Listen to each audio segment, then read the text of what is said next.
You are now listening to CTR Media Network. What up, family? CTR Media Network.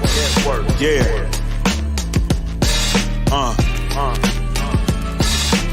Best in the biz. Yeah. Join the team.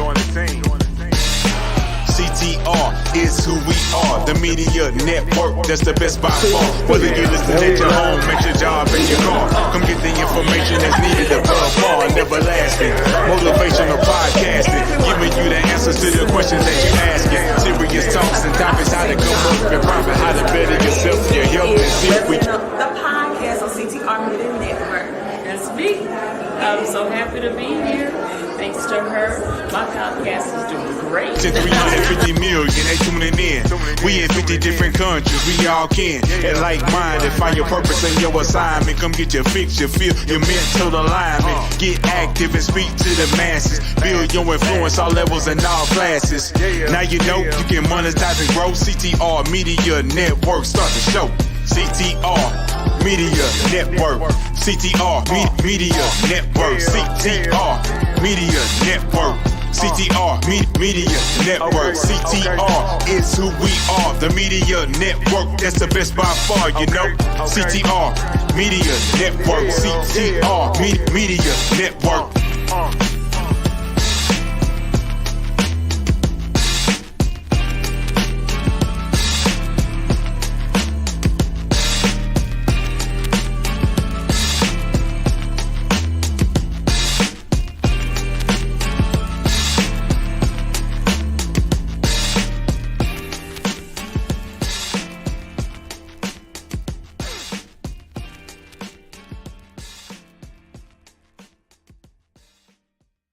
CTR Media Network is now accepting new podcasters to join our growing network that's reaching 350 million global listeners. Have you heard? CTR Media Network offers podcast production, podcast training, distribution, and product placement. Book us for your next event or schedule an interview with CTR Media Network podcasters today. To learn more, go to ctrmedianetwork.com. Hello, everybody. How are you doing on today? It's a beautiful day in the neighborhood. All right. So it's that time again for our CTR Media Network live stream powered by CTR Media Network. And we are blessed to be able to reach 350 million households worldwide thanks to podcasting, radio, social media, and television. We have two sides, online TV as well as Roku TV. We are currently accepting new podcasters or current podcasters on our platform, as well as content creators. So if you are a YouTuber, yes, all of you YouTubers, come on over. We would love to stream your show on any one of our channels that we currently have on CTR Media Network. And if you would like to be a channel holder on our network, which means that you are the producer, baby, and you can offer the opportunity for ones to stream on your channel on CTR Media Network, then reach out today by going to ctrmedianetwork.com and click the contact us feature so that we can get you going, get you started, so you can start and expand right for 2024, because it's time for this impactful motivational content. For those of you out there, let me give you the comment or the motivation today. Your life becomes amazing the minute you decide it already is. Let me say that again. Your life becomes amazing the minute you decide it already is. So guess what? You don't have to go and seek and reach out to have an amazing life. You already have it. You're alive and you're breathing. So what we're going to do, we are going to bring you into some of our amazing shows. But before we get started, we have to play some commercials. Yes, hunty, because the commercials pay the bills. We have to pay some commercials from our sponsors. If you would like to be a commercial sponsor, just reach out today. We have so many different packages and affordable affordable rates to fit any type of budget that you have in order to provide that visibility for you, because we stream 7 days a week, 24/7, 7 days a week, baby. And you can also get ready for some new episodes on our Roku TV, because what you're seeing on this live stream is not what you see when you go to Roku, baby. We make sure we keep it fresh. We keep it fresh, honey. So stay tuned, because we have some more episodes that's coming your way on Roku TV. Make sure to subscribe and follow our Roku channel. You can watch all of our content for absolutely free. Yes, yes, yes. We want you to grow. We want you to build. We want you to reach out to our guests. We want you to reach out to our hosts. We want to collab and partner with you. So enjoy these commercials from our affiliates and our sponsors, and we'll be back in a moment with our CTR Media Network podcasters. And if you would like to partner with CTR Media Network, go to ctrmedianetwork.com so you can join the movement, because we are creating and setting a new standard of what? Podcasting.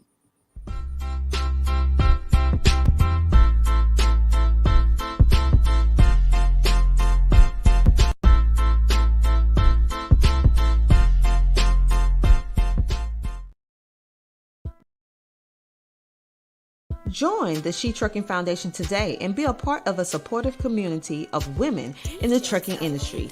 Unlock exclusive access to valuable resources, including mentorship, educational workshops, and networking opportunities. Whether you're an experienced professional or just starting your trucking journey, She Trucking is here to empower you and help you thrive. Visit www.shetrucking.com to join us and drive your trucking career to new heights.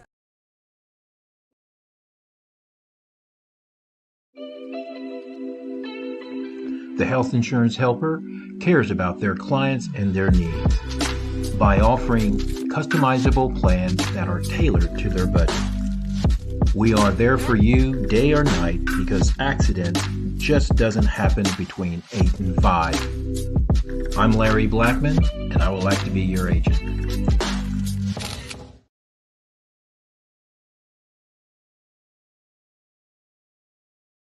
And for us, we just have to keep pouring out, giving what we have. But the thing is, you can't get what you don't have. So make sure that you properly dig deep and do what you need to do to make sure that you are loving yourself so you can love others and just be that spotlight of positivity. So thank you guys for tuning in to empower you, crown up, live your best life, and give. The Finkley Experience, an educational consulting firm that specializes in first-generation education and which prepares high school students for college. For more information, visit their website at thefinkleyexperience.com. Father to Father Incorporated, a nonprofit organization that strengthens families through father engagement with a goal to help men in our communities to be great dads. For more information, visit their website, fathertofatherinc.org. Ablaze Entertainment. The goal of Ablaze is to take emerging artists and develop them to the next level of their career. For more information, visit their website at ablazeentertainment.net. Thank you. Hey, Think fam, it's your favorite host, Michael Finkley, and you can listen to us on CTR Media Network. Go listen in.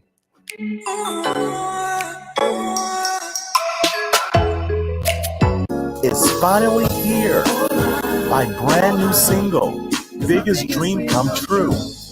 Now available on all streaming platforms.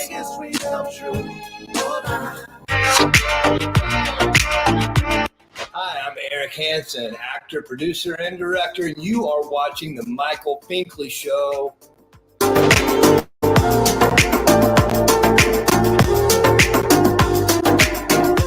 On the next Michael Finkley, co-founder of E! Entertainment, Larry Namer is here. He gives us in-depth information about how he got started in this business, how he was able to start a network today, now worth millions of dollars. He talks projects, future plans, and so much more, Think fam. Next Finkley.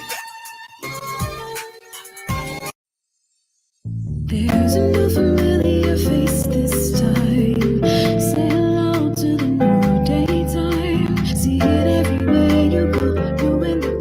Finkley Show. It's no other than the Michael Finkley Show. There is no other.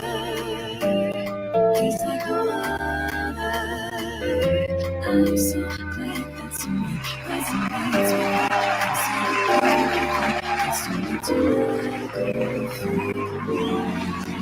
Everybody, welcome back to the Michael Finkley Show. Now, y'all, my next guest, I know you know who he is. He is the man himself when it comes down to entertainment, the co-founder of E Entertainment. He is Larry Namer. How are you? I'm good. Thanks for having me on. You are so welcome. Again, thank you for just being with us these few moments, because I feel my viewers can learn something from you. I can learn something from you, and hopefully in the midst of you talking, you're like, oh, I didn't realize that about myself. So I'm ready to have the conversation. Well, Again, if you stay around long enough, you end up having made all the mistakes and they're behind you. So hopefully you learn from them. that's the goal, though. That's the goal, is to learn, right? That's the goal, is to learn. So let's go all the way back, Larry, all the way back there to New York. How did your upbringing in New York shape the person we see today as this mogul in entertainment?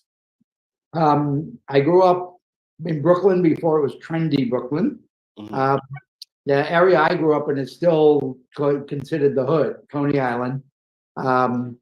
It's a rough neighborhood, but we were poor, but we didn't know it because we all were the same. Yeah. And it was a great time to grow up there because it truly was a mixed neighborhood. And we didn't really think of like, oh, this guy's black, this guy's Puerto Rican. It was just we all played in the street together. So it was a great time to grow up there. And what's interesting, I ended up going to high school, public high school there. And it was the neighborhood school, not a special school or anything. And it's very strange that to this day, it's the #1 school in America for turning out Nobel Prize winners, which is crazy.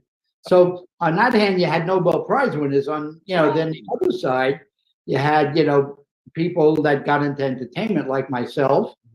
Lou Gossett Jr. was the neighbor across the street. Neil Diamond went to the school. You name it, they all kind of came out of there. And the commonality is we were all children of World War II parents. Mm-hmm. Most of us were the children of immigrants. And growing up as a kid of an immigrant those days was like, you're going to succeed or I'm going to beat it out of you. No choice. My parents were tough and stuff, but not abusive tough and whatever.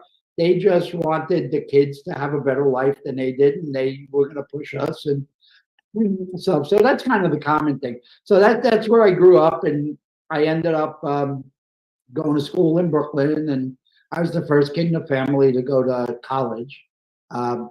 Certainly the first kid to graduate, and I ended up getting a degree in economics, and I was going to teach history, but the New York City school system and I didn't see eye to eye on what history really was. Mm-hmm.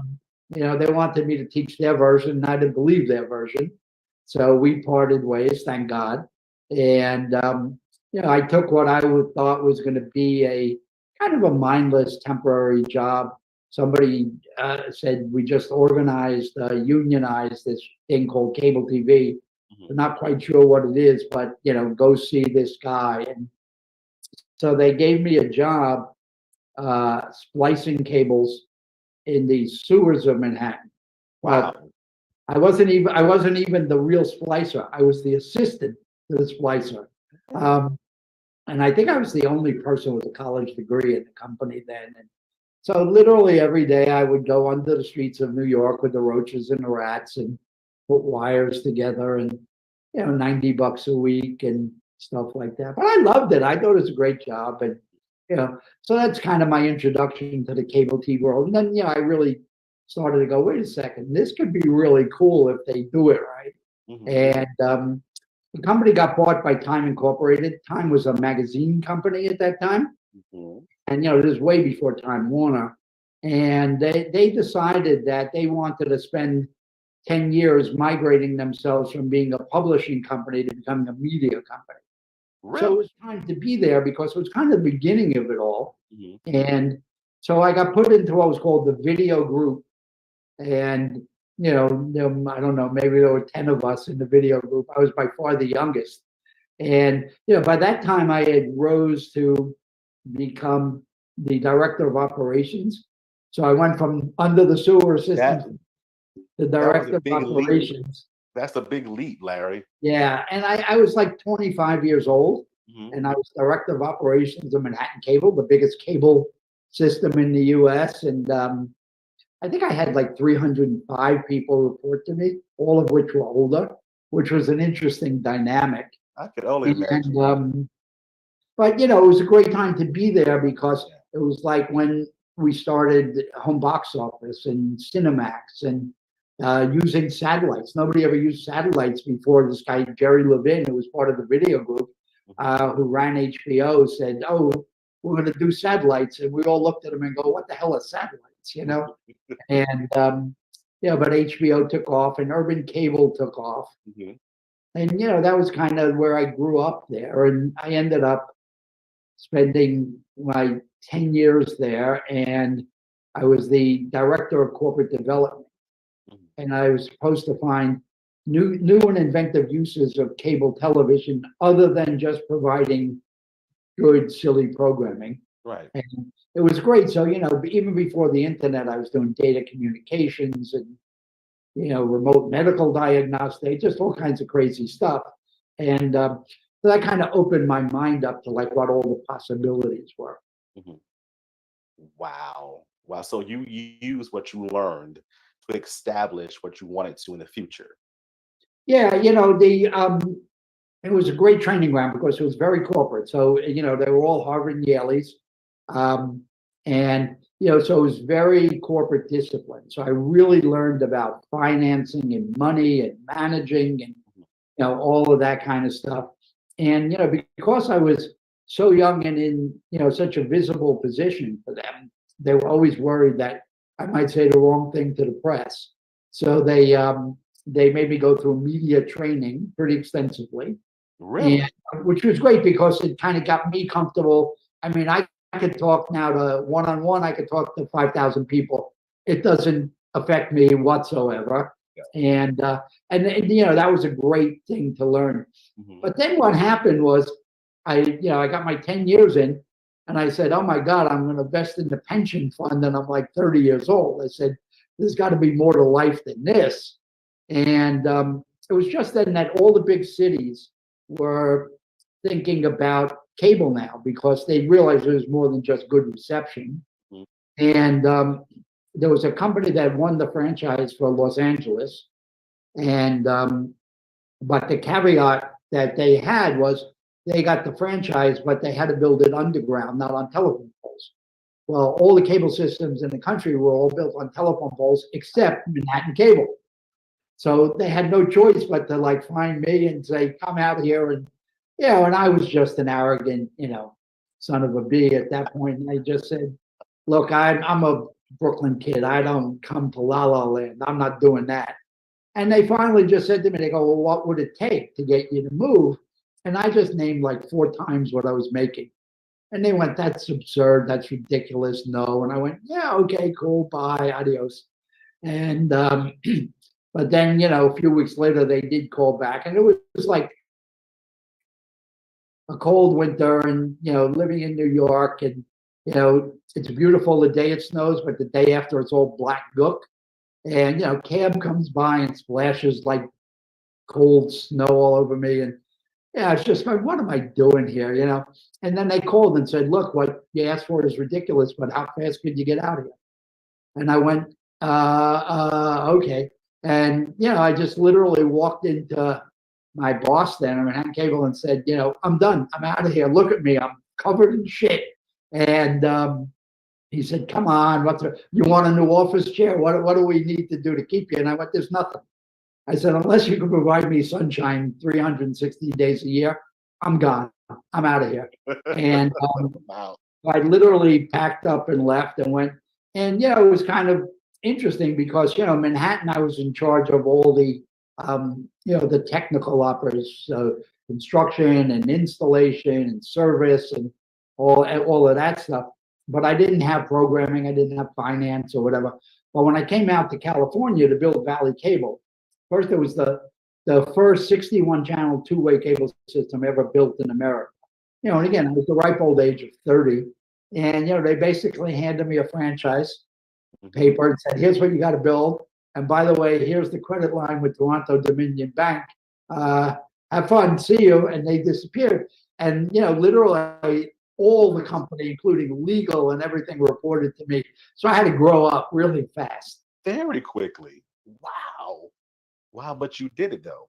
You did it. Yeah, I did it. Of course. And, sometimes it's better not to be so smart and, to figure stuff out. And a lot of it is just my street sense and stuff. So we very quickly became, Forbes magazine named us as the national model for cable programming because we were just doing innovative stuff because we didn't know we were supposed to do it a different way. So the stuff we were doing was very different than, what other folks were doing. And we got a lot of recognition for it. We won Emmy Awards and ACE Awards and stuff like that. So again, it was fun. I see. I can tell it was fun because look at the product we have today that we're still viewing and we're still watching. It's still monumentous in this industry. So entertainment, right? As you begin to build this amazing industry, did you know that you were breaking grounds on so many different ways? The answer is yes. My partner, Alan Marufka, who's my friend from New Jersey, when the company that I worked for sold out and they decided to go back to Canada, they wanted me to go to Toronto. And I went, whoa, whoa, whoa. I had to go from Brooklyn to LA to go to Canada. I said, I'm done with snow. I'm staying here. So I said, Alan and I were saying, okay, let's come up with something that, keeps us here. And, when you're a Brooklyn kid and you're in LA, everybody's going to parties and premieres and actors and actresses and making movies. And, and we just said, you know what? There used to be the weather on TV. So at 11:25 at night, you would watch the weather to find out what you needed to wear tomorrow. And then all of a sudden the Weather Channel came. 24 hours a day of weather, anytime you wanted it. And news. The news used to be on at 6 o'clock or 11 o'clock. And then CNN came and you had news anytime. We said, all these people that love this Hollywood stuff, why do they need to get 15 seconds on Entertainment Tonight when we could create a whole channel? So we basically said, let's do MTV of the movies. Wow. Again, I think about when you're speaking about this, right? It was just something, I feel like it was just an idea, right? Idea that it came to mind and you were like, let's just do it. What's the worst that can happen? Well, it turned out to be a lot harder than we thought. We thought it was such a great idea. And everybody we talked to said, yeah, that's a great idea, but you're not Rupert Murdoch. You're not Ted Turner. People don't wake up and start TV channels. Nobody's ever done it before. And why should we believe you two guys will do it? And we weren't smart enough to listen. And at that time, the going kind of cost to start a TV network was somewhere between $60 and $100 million. I mean, now it's way higher. Of course. But, it took us 3.5 years and we didn't raise 10 cents. And then we realized there was nobody out there going to give us $60 or $100 million. And then we met someone who turned us on to a banker on Wall Street who had just gotten his job in investment banking. And he was looking for deals. And we met with him and he's like, oh, I love this. I used to be the entertainment reporter for my college newspaper. And we were like, yeah. He goes, I'm going to do this deal. And I was like, okay, great. Could you give us more like the 100 million and the 60 so we could do all the things we really want to do? And he went, oh, no, I can't do that. I'm only allowed to sign for 2.5. I went, well, what are we supposed to do with 2.5 million? It costs like minimum 60. And he goes, I'm only allowed to sign for 2.5. Sal and I looked at each other and said, you know what? We're two smart guys. We're going to figure it out. Right. So we took the $2.5 million And I had a friend who was teaching radio, television, film at Austin, Texas, UT. And I called him up and I said, hey, you know, you got a bunch of kids that need intern jobs. And he went, yeah, we had a hard time placing kids this year. I said, send them all. We rented apartments, we bought mattresses. And so E really started, well, we started out under the name Movie Time, and then we changed the name a little bit after. But E started with 11 employees and 31 interns. And then my friend wanted to kill me, actually, because half of the kids never went back. You know, they started in the summer. They were interns in the summer, and by the fall, they were vice presidents. Because as soon as it went on the air, everybody went, "Oh my God, why don't you tell us that's what you want to do? We would have given you the money 3 years ago."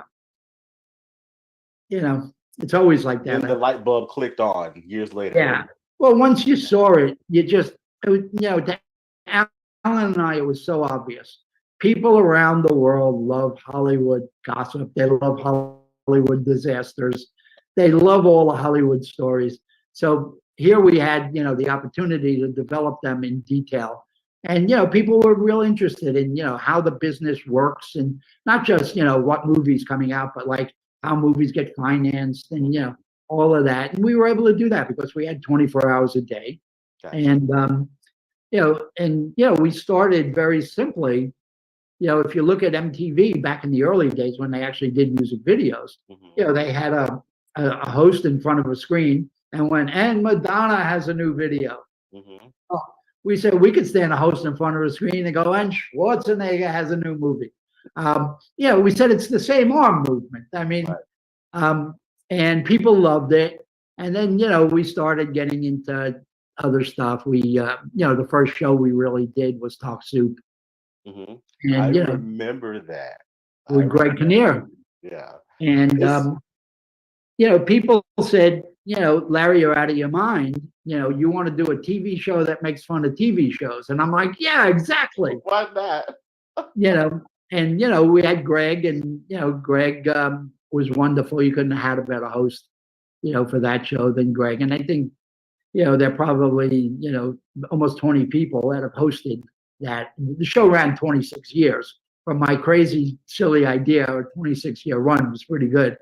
And, you know, so that did good. And then we went on, you know, Al and I met this radio guy in an elevator in New York, and he was telling us about his show. And we were like, yeah. You know, of course, you're the biggest thing we've ever. And he goes, no, come and watch. And, you know, we did. And then, you know, we went back to the team in LA and said, hey, we want to put cameras in this guy's radio show. And they were like, Larry, you're, you know, radio's been dead for 40 years. Why would we do that? I go, you guys don't understand. This is the reality show of KRP in Cincinnati. I said, this is an ensemble comedy show.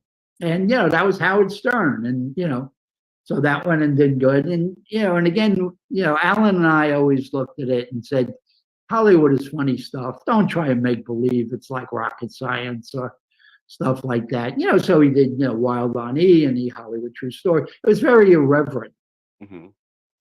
Yeah. It's amazing. As you were talking again, I was thinking about the times where I was watching E growing up. And at certain times, you had to have a certain package in your cable selection to get E. And we didn't always have it because we couldn't afford that part. But as time went on, you know, it became more selective, and we were able to watch it in its entirety.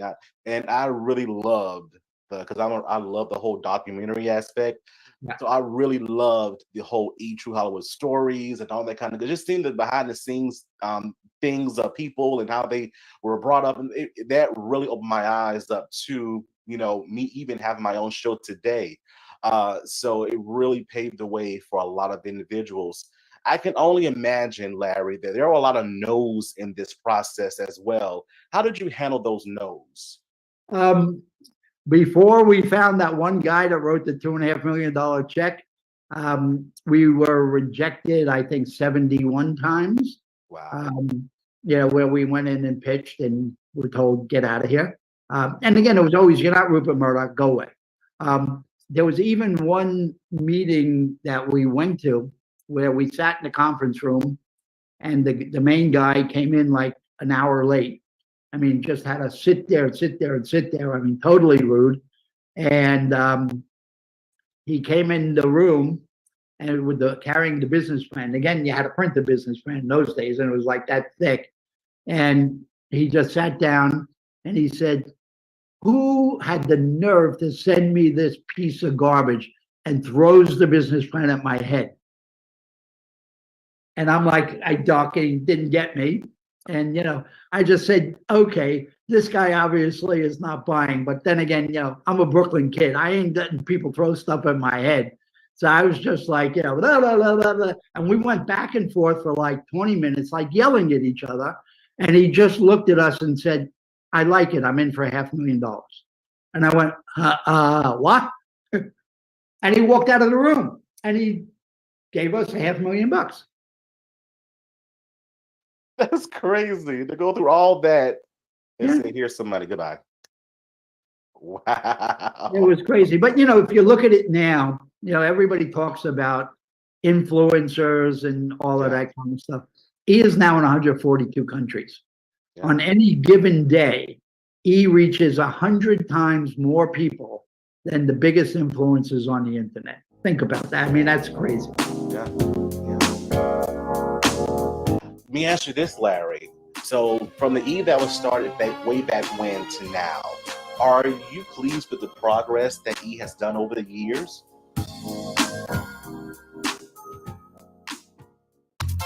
So this is your Louisiana girl, Denise Boutte, coming at you on the Michael Finkley Show. And you guys may know me from Why Did I Get Married as the really sweet girl, Trina, or maybe Meet Browns and Sasha.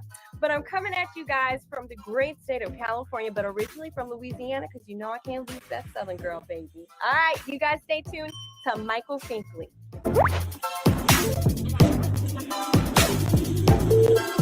On the next Michael Finkley, from Tyler Perry's Have and Have Nots, actor Patrick Fawcett is with us. And from the motion picture Million to One, actor Michael J. Patterson. Next Finkley. Hello everybody, it's Finkley from the Finkley Experience. We're an educational consulting firm that specializes in first-generation education. So we assist students with their college and career endeavors. We train school administrators on the state of first-generation students. And also, we partner with colleges and universities to assist their first-generation population for easy transition from high school to college. So if you're looking for a presenter or speaker that presents on these topics and so much more, visit our website at thefinkleyexperience.com and learn about all that we do. We're looking forward to working with you. Don't go away. We'll be right back. Hey, did you get your merch yet? Your Michael Finkley merch. Visit our website, michaelfinkley.com, and click Finkley Store. You won't be disappointed. I'm telling you. That's good.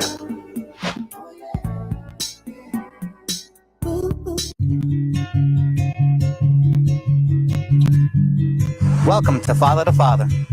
The mission of Father to Father, Charleston, South Carolina, is to help fathers in the Low Country area of South Carolina to be a positive and consistent presence in their children's lives. Father to Father provides community-based programs and support groups for fathers free of charge. They also help fathers connect to other resources they need so they can meet their responsibilities and secure their parental rights. Father to Father offers job coaching and employment connections that benefit fathers. Father to Father is a resource for local organizations that want to provide family support and father-friendly services. If this program is a fit for you, visit our location in North Charleston, South Carolina, and meet our friendly staff here to help and assist. Or visit our website at fathertofatherinc.org.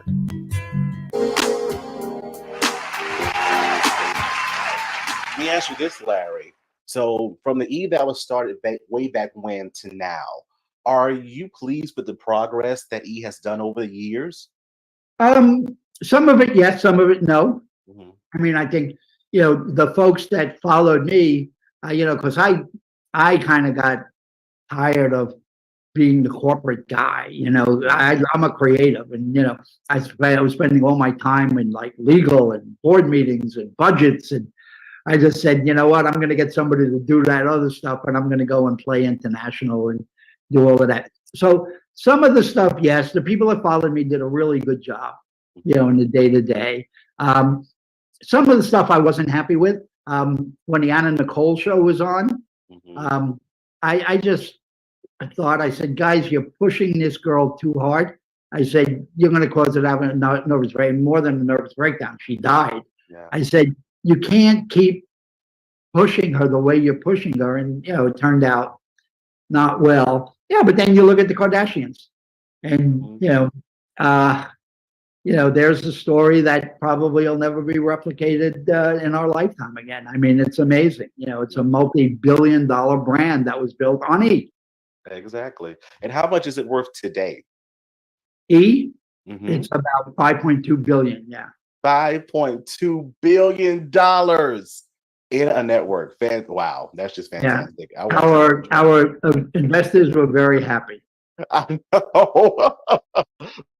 Oh, Larry, I must say, please tell us the Oscar story, because you tried, when you first began, you tried to go into these different arenas and you weren't as welcome as you are now, but please tell us this Oscar story. Yeah, well, in our first year, we got out there, we were doing pretty well. And, we actually were able to buy a camera and do all of that stuff. And, of course, we started with like corporate industrial equipment. We didn't have enough money for broadcast equipment. So, we would buy it from like companies who were shooting their training videos. And so the Oscars were coming up and we applied for press credentials. And we got this very rude no-go way. Going, you're some dopey little cable system. No, you can't get it. So again, not knowing how you take no for an answer, we just gathered the crew, we climbed over the fence, and we snuck in. So here we are on the red carpet interviewing people and doing that. And then security caught us and they threw us out. But we had so much great footage. And again, it was very different than, Entertainment Tonight would be, so tell us about your next project. We were like, hey, what are you wearing? And we just took this whole different approach there, and it's like, instead of tell us about your next project, you go, what do you do with your kids on the weekend? And people just loved it. And they said, it looks like you took us in some place that we didn't belong. And I said, yeah, actually, we didn't belong, but, whatever. So that kind of, helped us because people saw it and they loved it. And they said, oh, we see the kind of stuff you guys can do. And, then when the studio started polling people and say, how did you decide what movie to go see this weekend? It was like 1%, 3%, 7%. And we got up to like 25%. But the people who were going to the movies saying, I decided based on what I saw on E. And then all of a sudden the studios were like, hey, we're shooting a movie in Brazil. Would you like to come? And that kind of helped blow it up. And yeah, you're a trendsetter, my friend. Definitely a trendsetter, what we see today and how the other networks have followed that path even today. But Larry, even more so now, being a creative being, you took your talents abroad. Tell us about those different experiences and projects that were successful abroad. Yeah, sure.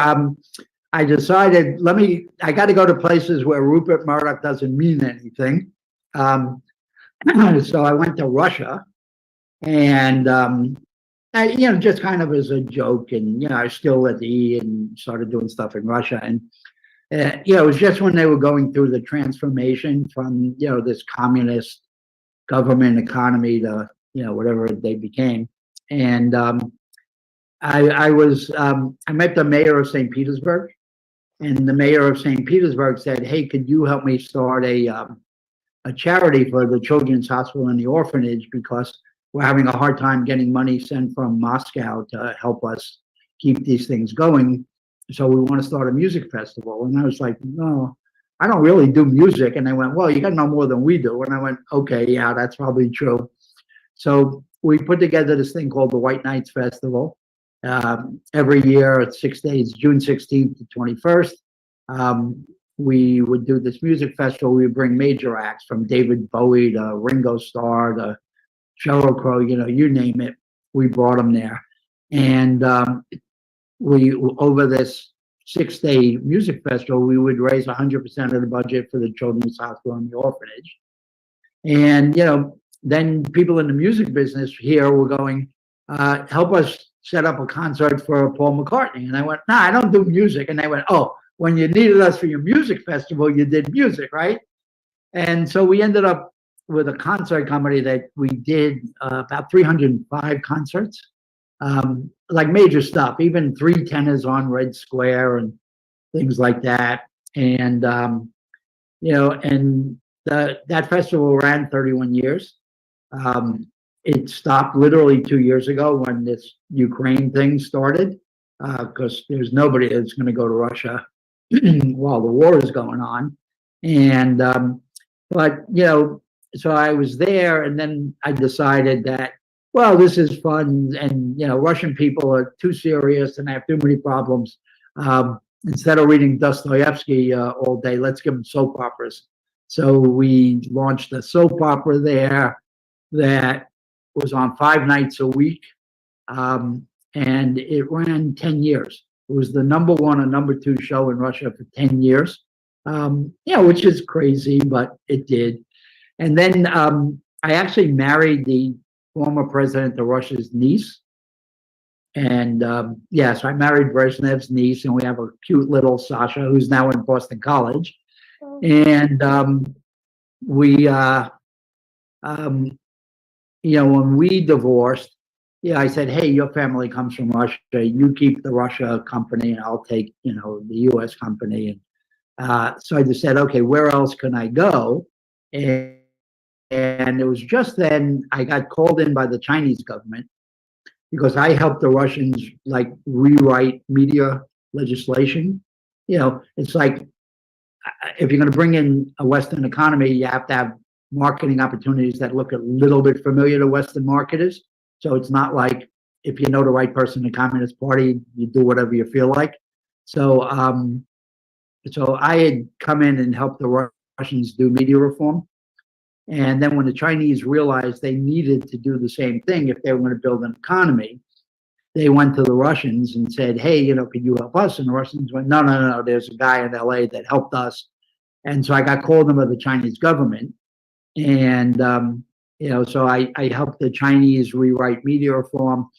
And then they asked me if I would teach, and this is a quote, young television executives the process of creativity for profit, which I did. And, and then kind of the guys that run the day-to-day there, if you had a profile it, they're 40 to 50, went to Harvard and Yale and Stanford and stuff like that. So they believe in the cause, but they're not the heavy-duty doctrine guys. Those are like 70-year-old guys. And they said, Larry, why don't you start a media company here so we could learn from you? And I went, you don't let Western media companies in here. And they went, no, we just don't let the ones we don't like. Like, okay, why are you going to be so kind to me? And they went, it's really simple. When we have a fight with Rupert Murdoch, it's front page of the Wall Street Journal. We have a fight with you. We go out for drinks. We yell at each other all night. But tomorrow we're good. They said, we'd rather do it that way for now. I went, okay, that's pretty honest. I get it. So started this media company in China.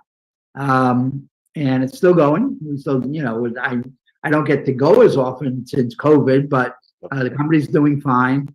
And we do films, we do TV shows, we do internet content, we do stuff for brands that, Western brands that are looking to get in the market and build their brand awareness. And now the big thing we're doing is, I don't know if you've seen here in the US, they have these immersive Van Gogh, these immersive experiences where you go in a room and you're kind of like living inside the Van Gogh paintings and stuff like that. It's a huge phenomenon in the US. It's really brought younger folks back into the world of art and culture because they don't teach it in school anymore. And, you can't tell a kid, here's a book on, Vincent Van Gogh, go read it. That's nothing. But you bring them into this immersive thing and sound and lights and digital and whatever. And they get into it. And so it's kind of expanded that. So we're doing those in China. And probably the most fun thing that happened for me in China, and it's funny because people always ask me the question, what's your biggest success story? And they expect me to say E. Financially, yeah, it's E. But I decided that even though I've never written comedy or produced comedy in my life, I'm going to do comedy. So I wrote a comedy about the contradictions of modern Chinese life, which is basically what happens when you have incredible economic growth in a short period of time, and people's social skills don't grow as quickly as their bank account. We've seen it with the Russians and the Arabs with the gold chains and the Gucci this and Prada that, pink Porsches and Ferraris and all of that stuff. So I wrote this comedy, and it was kind of funny because I gave it to my, and I write the story. I can't write dialogue in China. Gotcha. And so I gave it to our partner there, a woman in China named Jean. And she said, I love this. Could I take it to the TV station? I went, yeah, sure, go ahead. She comes back, she says, I took it to the big TV station, CCTV 8 in China, reaches 1.1 billion homes. It's crazy.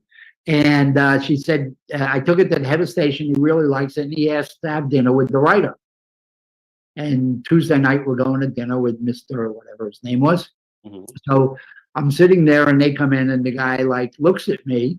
And I know enough Mandarin that he's going, no, I want to meet the writer. This is a white guy. And, I'm going, do you really think so? And he goes, and the guy went to school in the West. He goes, no, I didn't mean any offense. He said, but when I read the story, it was so insightful into modern Chinese life that I never thought that it could be written by anybody who wasn't Chinese. And he goes, but you're an American and we're Communist Party TV. We can't put this on television. I went, oh, okay, whatever.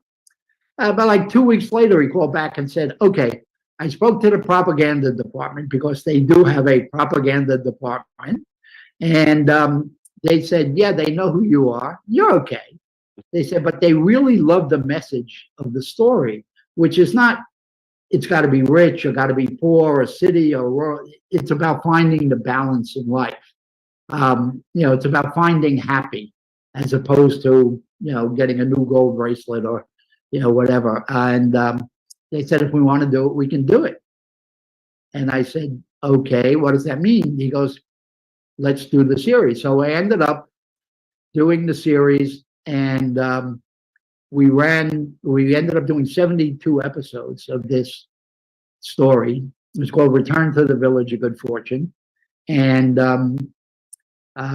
it ends up getting nominated in the Best Sitcom category at the Asia TV Awards in Singapore. Now, the interesting part is that it was the only comedy from China nominated. And I said, wait a second. I said, how cool is this? I wrote a comedy in a language I don't speak for a culture I didn't grow up in, and it's now considered the funniest TV show to come out of China. That's mind-blowing. I said, yeah. I said, think about the funniest TV show in China is written by a New York Jew. It doesn't get any better than that. So to me, that's like the magic moment. But if it was financial, it's E, of course. That's mind-blowing, Larry. It is. It is it's so different, but it's unique, and it worked. It worked tremendously.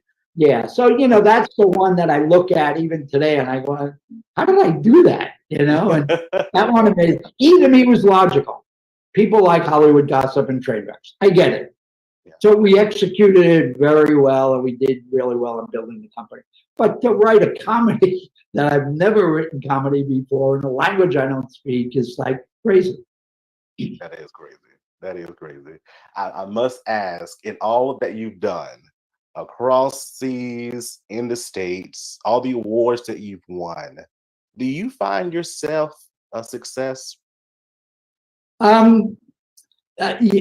Yes, in a way. I mean, I look at it and go, okay, it's the biggest influencer on the planet, pop culture. So that's a success. But, I still believe my best stuff is in front of me. It's not behind. People go, why are you doing this? And I'm going, well, what would I do? Go play golf? I said, I don't like that. So I still think there's a lot of fun stuff. I'm enamored. I've always been looking at not what was, but I like looking at what's next. And that's kind of been my history. I was in cable before cable was cool, and pay TV before, and internet before, and now I'm very much into the new economy. I'm into crypto and NFTs and metaverse and blockchain and all of that kind of stuff. And so that keeps me going. And again, I think my best stuff is somewhere in front of me, not behind me. I mean, like, people don't, my kids get a kick out of it because my kids and we listen to the same music and watch the same TV shows, and they're going like, you're not like any other dad. And I'm going, because I don't want to listen to 80s oldies. I'm like listening to like Little Nas and, stuff like that. I said, because I like it. Right. And you listen to what you like.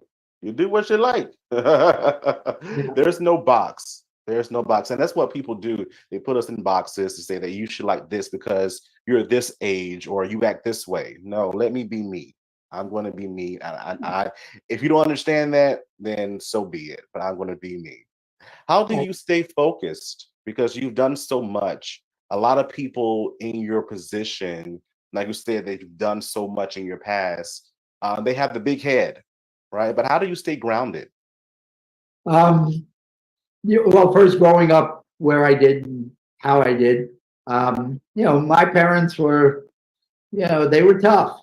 And, so that's it. And, a lot of it is, I'm still friends with my friends from high school. Like, people think that I'm going to be friends with Rupert Murdoch or whatever. And so I don't relate to those people. I relate to my friends from high school. So that's my happy place, is when we go out to eat in Brooklyn and stuff like that. I still think of myself as a Coney Island kid. Like, I go to Nathan's for hot dogs, and I love eating pizza in Brooklyn and stuff like that. So the rest of it is interesting, and it certainly has its advantages. Don't get me wrong. And now I get invited to every Hollywood party and stuff, and I have actresses that want to date me and, stuff like that. But, to me, it's like, like, what does it really mean, in the scheme of life? Exactly. When you're not creating, how does Larry spend his days? I go to the gym a lot. I go to the gym literally 6 days a week. Nice. I do an hour. No more, no less. I just do an hour. That's all you need. It's great, and I never have an excuse for not doing it. Right. Because you could always find an hour, maybe sometimes in the morning, sometimes at night. But my passion is cooking. I've been cooking since I'm 12. My mother was a horrible cook, terrible. And my mother and my father both worked. So my choice was learn how to cook yourself or eat peanut butter and jelly for dinner every night. So I learned how to cook, and I said, hey, I like this. And I started reading cookbooks. And then when I was in college, I actually got a job in a Chinese restaurant delivering the food, which meant you go in the kitchen, you pick up the bags, and this was before, DoorDash and those things. And I just love cooking, and I would always ask the guys in the kitchen, teach me how to do this and teach me how to do that. They just thought it was the funniest thing to teach the Caucasian kid how to cook Chinese food. And so I learned how to cook Chinese, and then I went, I did that for 2 years, and then I went and cooked in an Italian restaurant. And then after that, I've always either taken short courses in cooking, or I literally buy a cookbook every month, and I learn something new from every cookbook. And so I'm good now. I could cook anything. Even here's another funny Chinese thing. In China, when I started doing, we go out to eat, and they go, well, let us show you how you use the chopsticks. And I'm like, no, let me show you how to use the chopsticks. And then they would talk about certain foods, and I would say, oh yeah, this is the way you cook that. And they were like, how do you know all this? So I ended up having a cooking show in China, which was loosely titled The White Boy Cooks Chinese Food. And, it was on Beijing TV, and they had a crew follow me around and stuff like that. Funny. It was hilarious. I loved it, but I couldn't do it. I mean, I had like real work to do. I couldn't do it all the time. But yeah, so that was fun. And, even now in LA, people fight to get an invite to my dinner parties because I do like 12 people and, and I cook like good stuff. What's your specialty? I think what amazes people the most is Chinese. Because they can't, how do you know how to cook Chinese? And I don't want to go into the whole long story. I could do Brooklyn Italian really well. Brooklyn Italian was immigrant Italian, with red sauce and stuff, not California foo-foo Italian. We never put duck on our pizza. So I do Italian, but now, I've started lately playing around with Croatian food, which is kind of fun. And because it's a hybrid between Italian, Hungarian, whatever. I like Mexican. I could do Mexican pretty well. So pretty much I've done almost everything, to some degree. And but I'm really good in like the European cuisines and stuff, French, Italian, Croatian, Serbian, all of that stuff. Now I gotta ask this, because being from the South, we know about a little bit of cooking down here as well. Do you know any Southern dishes? Oh yeah, I do. The South cracks me up. I love, now these days I try and eat healthy. I got you. And I go down south, like I'll go to like Houston or something, they're right on the Gulf and they catch all this fresh fish. And what do they do with it? They fry it. I'm going, no, that's everything, fried this and fried that. So yeah, I learned New Orleans cooking. I've learned a lot of Southern. I'm a huge fried chicken fan. I can do fried chicken in a whole bunch of different ways. But, when you get to things like fried pickles and fried Snickers bars, I'm going like, why would you do that? Because it's fried. But for the most part, I try and eat healthy these days because, like I say, I go to the gym a lot, and I now equate bad food with pain. I go, okay, if I eat that, it's like 2 hours on the treadmill. Nah, I don't want to do that. So, like, I'll eat like fish or chicken or something. I gotcha. That makes sense to me. Keep on cooking. Larry. Keep on cooking. So, in the future, do you see yourself creating another media company in the future? Yeah, definitely. I mean, first of all, I wake up every morning with 10 new ideas. By the time I go to sleep, I realize that usually the 10 are all pretty dopey, but every once in a while I have a good one. So I'm doing this thing now. Actually, the writer's strike is now in Hollywood. The writers are all on strike, and coming out of the creative community, I would never do anything that would jeopardize, my brothers on the picket lines and stuff. So I was going to do an award show in June. Now we're moving it to the fall because hopefully the writer's strike will be over. Yeah. When I watch the Golden Globes this year, the award shows haven't come to recognize that the geography of the media business has changed. It used to be the U.S. centric and there was nothing else. Now the U.S. is like only 30% of the box office. I mean, China's bigger, and great movies coming out of Turkey and Germany and all over the world. There's good stuff happening. So they've never really realized that the world has changed and they should change. Like you look at the Academy Awards, it's like, one category, foreign film. Everything else is, I go, and when I looked at the Golden Globes, first of all, the Golden Globes used to be run by the Hollywood Foreign Press. So at least there was a somewhat objective group that was picking the awards, and they were foreign, so hopefully it was more inclusive of foreign stuff. But they sold it to a money company, to a finance company. So now it's not, anything. And then if you watched it, it was basically this year was it was almost like an apology for 50 years of like ignoring African Americans. And it was so over the top. I'm going, this is so wrong. The award should be based on the best of the best. I don't care where they come from. I don't care what color they are. We should recognize the best work.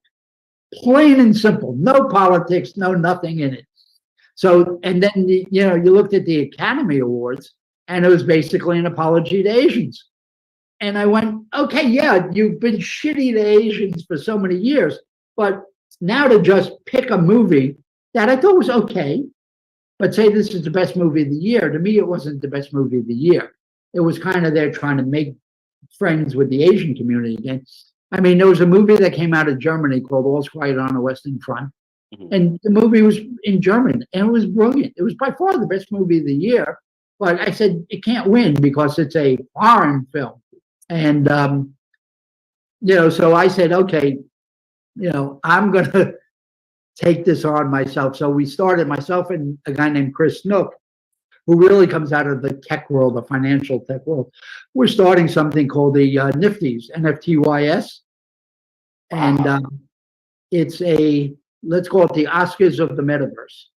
So, just like the music industry resisted digital music for years, much to their detriment. Technology is going to come, and if it's good for the people, it's going to win. I mean, now everything's streaming or whatever, and it's great. And, there's some inequalities there that need to be dealt with, between artists and the people that control the platforms. But you can't hold back technology that's good for the consumer. It's just not going to happen. So you look at, the NFTs in the metaverse and stuff.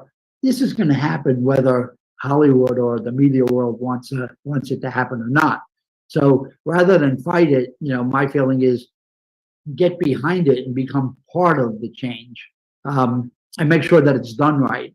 And so we're doing this award show. We were going to do it in June, but now we're moving it because I won't do it during the writer's strike.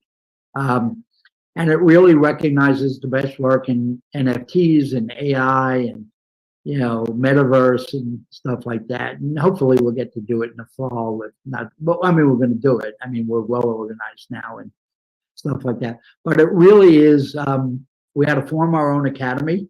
So we've got a pretty diverse academy. So it really is diverse and inclusive, from people all over the world.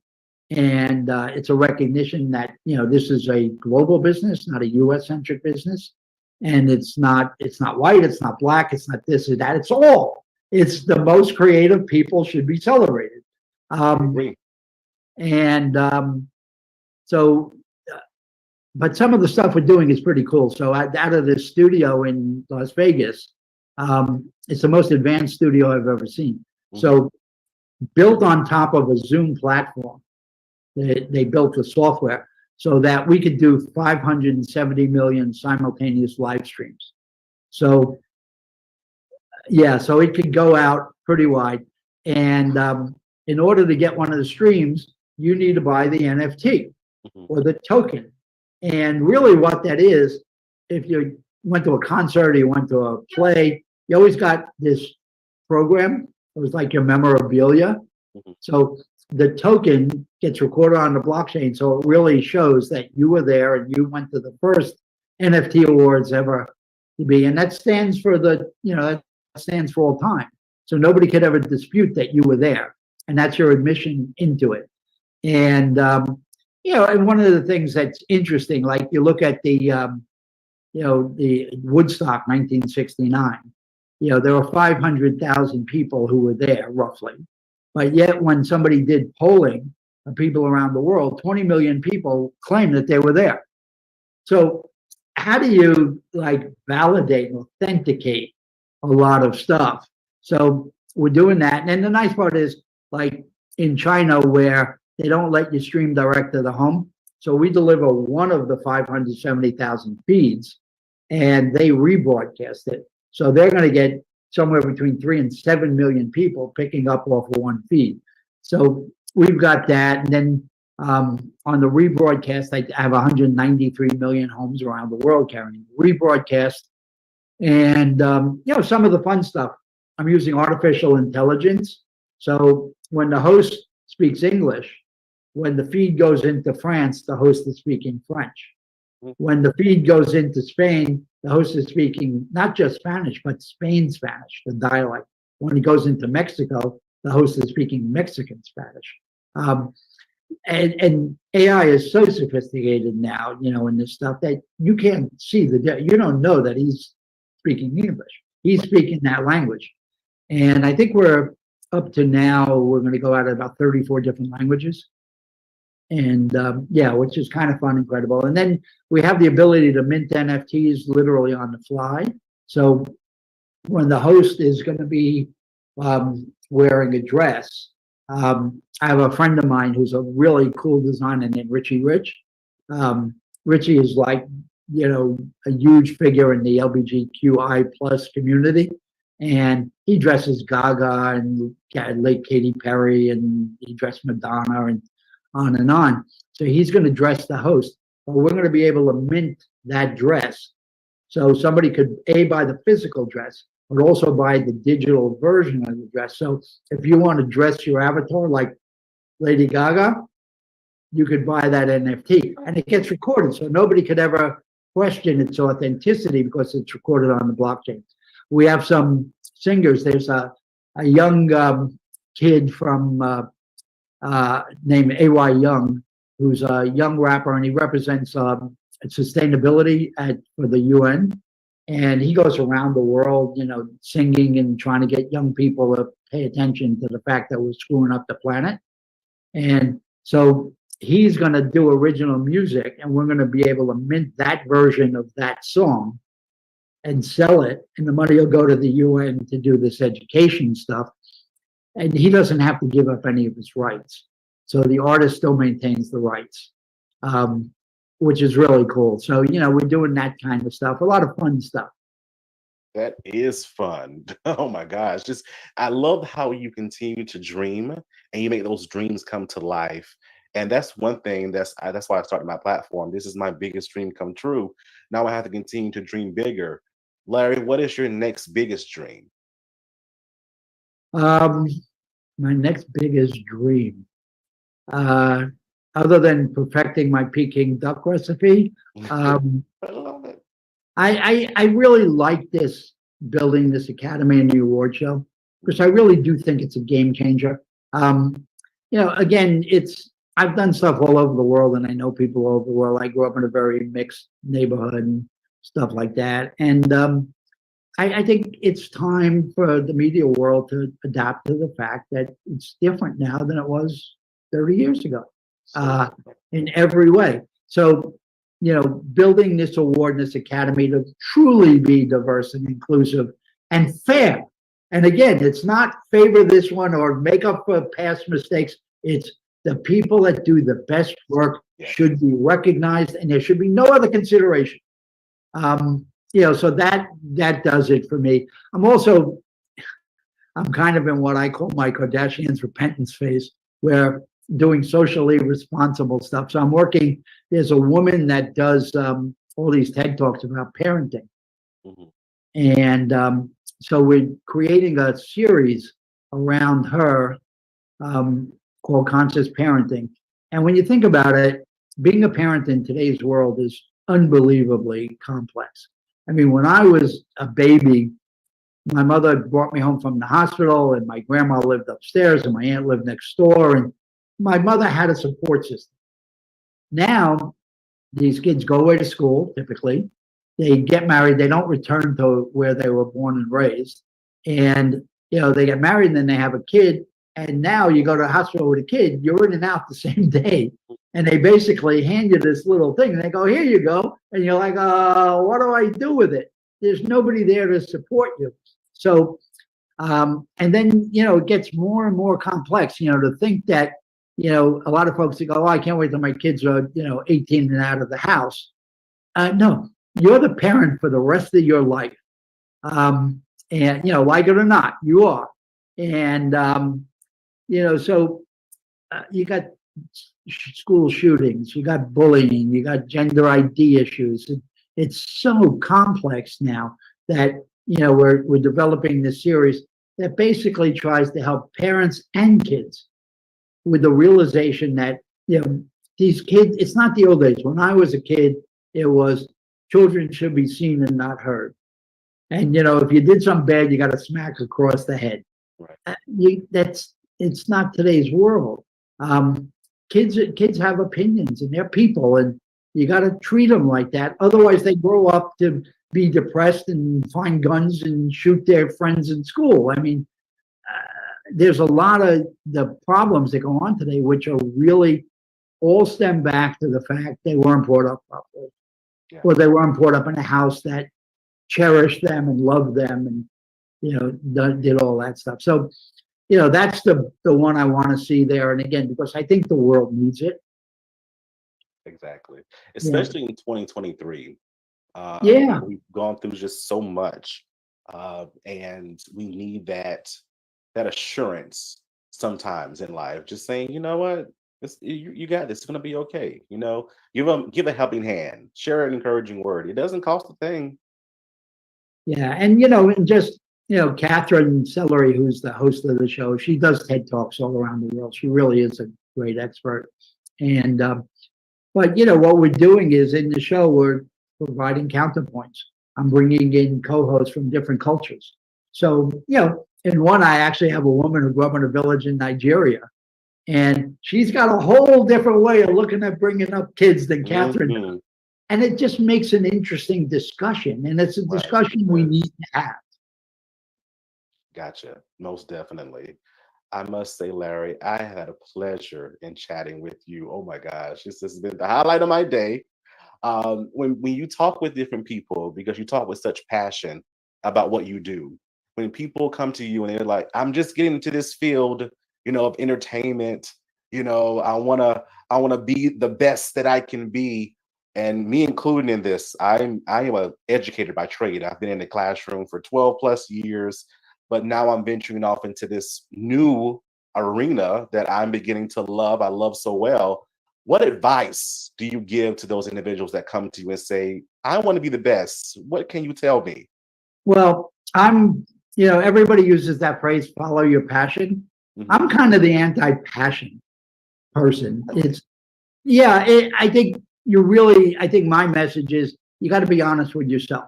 Not everything you come up with is going to be brilliant. The biggest problem I see people have today is they think that whatever the idea was, they're going to do it. And you know what? The environment changes, everything, technology changes and stuff. So what might have been a good idea yesterday doesn't stay a good idea forever. And people get so locked into it because of their ego that they spend all their time focused on, I'm not going to give up. It's my passion, And they spend times on things that they shouldn't be spending time. The one thing we all have that's totally finite is time. We all have the same amount of it and stuff, and you got to maximize it. So, like I say, I wake up with 10 new ideas. By the time I go to sleep, I reassess everything literally every night, going, seemed like a good idea this morning. How dopey was that?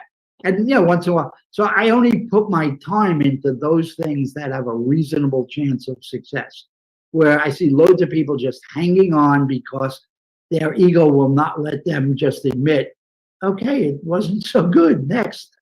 And I do that a lot. I mean, I look at it and I go, oh my God, next, and I move quickly. And that's, I think, what separates me out from, most people. I like that, Larry, because, I've been trying to find words to describe how I feel about things in life. And that phrase just describes how I feel. I never want to have the conversation of shoulda, woulda, coulda. I want to say I did it, and this is how it happened. I didn't do so well, but this is what I learned, right? And I'm moving on to the next thing. I was having a conversation with my best friend, and I'm like, if I want to write a book, I'm going to write a book. If I want to sing a song, I'm going to sing a song. But I'm doing what I want to do. Right. Yeah. And then, you sing the song, and then you got to be honest with yourself going, okay, that was kind of fun, but, should I really be doing this? Right. Was the voice that good or not? And again, it's just be honest with yourself. Not everything you come up with, everything you do is going to be gold. get rid of the stuff that can't work and just focus on the stuff that's good. Because again, the thing that you have that's finite is time. Where you put your time on needs to be directed to the things that can be successful. Definitely. Oh my, I could talk to you all day long, sir, but that means you have to come back, especially in talking about this amazing new academy that you've started as well. I'd love to hear more in depthly about that process and how that went. But that means you have to come back, sir. You got to come back. You got to just get in touch with me, and we'll figure out a time where I can do it. I love it, sir. How can the Think Fam follow you on social media? Well, I'll give you the secret. The only one that I do for myself is I do my Facebook page myself. Gotcha. And my Facebook is, most people call it a food blog because I put down like what I cooked that day. So on Facebook, Larry Namer, easy to find me. I try and answer everybody that messages me. Sometimes it takes me a day or two, but I usually am pretty good with answering. The other stuff, quite honestly, gets intercepted or hijacked by the folks in the office. And, I'm not sure what they do under my name, but they do. I gotcha. And all your information in the description below as well. Thank you, Larry, for being with us. We appreciate you. All righty. Take care, Michael. Good luck. Thank you so much.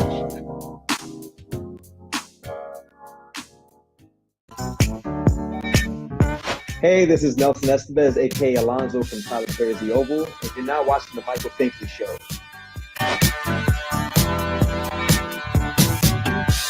CTR Media Network is now accepting new podcasters to join our growing network that's reaching 350 million global listeners. Have you heard? CTR Media Network offers podcast production, podcast training, distribution, and product placement. Book us for your next event or schedule an interview with CTR Media Network podcasters today. To learn more, go to ctrmedianetwork.com. I want to tell you that you have to be self-aware if you want to really grow. Like, you have to be conscious of not only the good things about you, but the things that you have to fix. And that's how we evolve as humans. And so for me, recently, I have hit a place where I noticed that I still have things to work on. And I've come to this when I really sat down and I think over myself, I evaluate myself. And so now when I evaluate myself, I look at situations, how I handle this situation, how is this thing going in my life? Did I handle that the way I should have? Was I more mature in this area than I am in this area? Like, really evaluate yourself and see the bigger picture and look at yourself and see if you want to be like that. See if this the person that you're picture of being. See if you being the person that you always wanted to be when you come to certain situations. And for me, I noticed that I had a lot of things to work on still.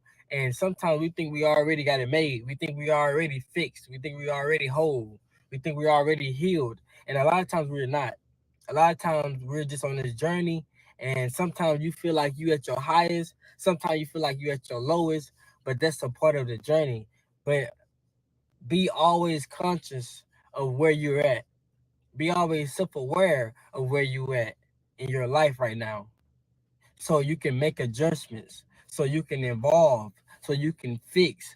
So you can heal. So you can forgive. So you can move forward. Like that is why self-awareness is very important.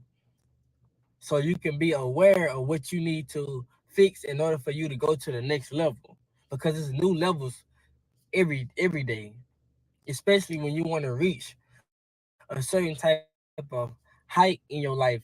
It's a new level. It's a new person that you have to become. You can't be the same person that you was on level 1 when you get to level 5. And level 5, to get to level 5 to 6, going to take you to be another person. So all these levels in your life, all these heights in your life, all these accomplishments you want, all these goals you want, all these dreams you want, all these things you want in your life going to cause you to continue to become a new person. And you can't do that if you're not aware of what you need to work on before you get to that new height, so you can get there.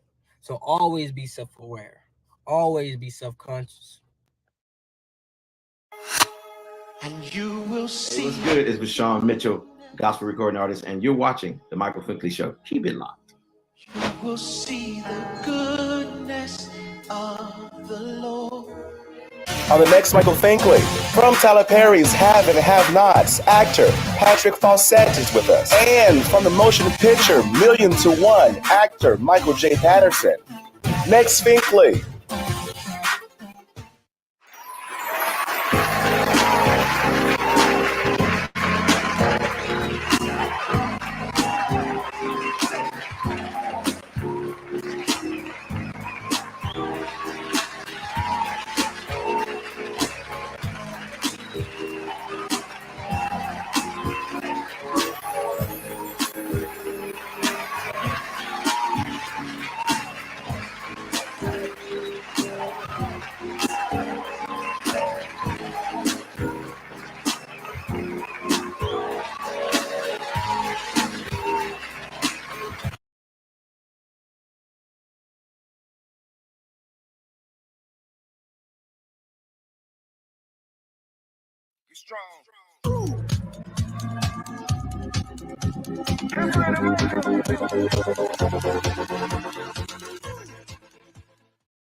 Join the She Trucking Foundation today and be a part of a supportive community of women in the trucking industry.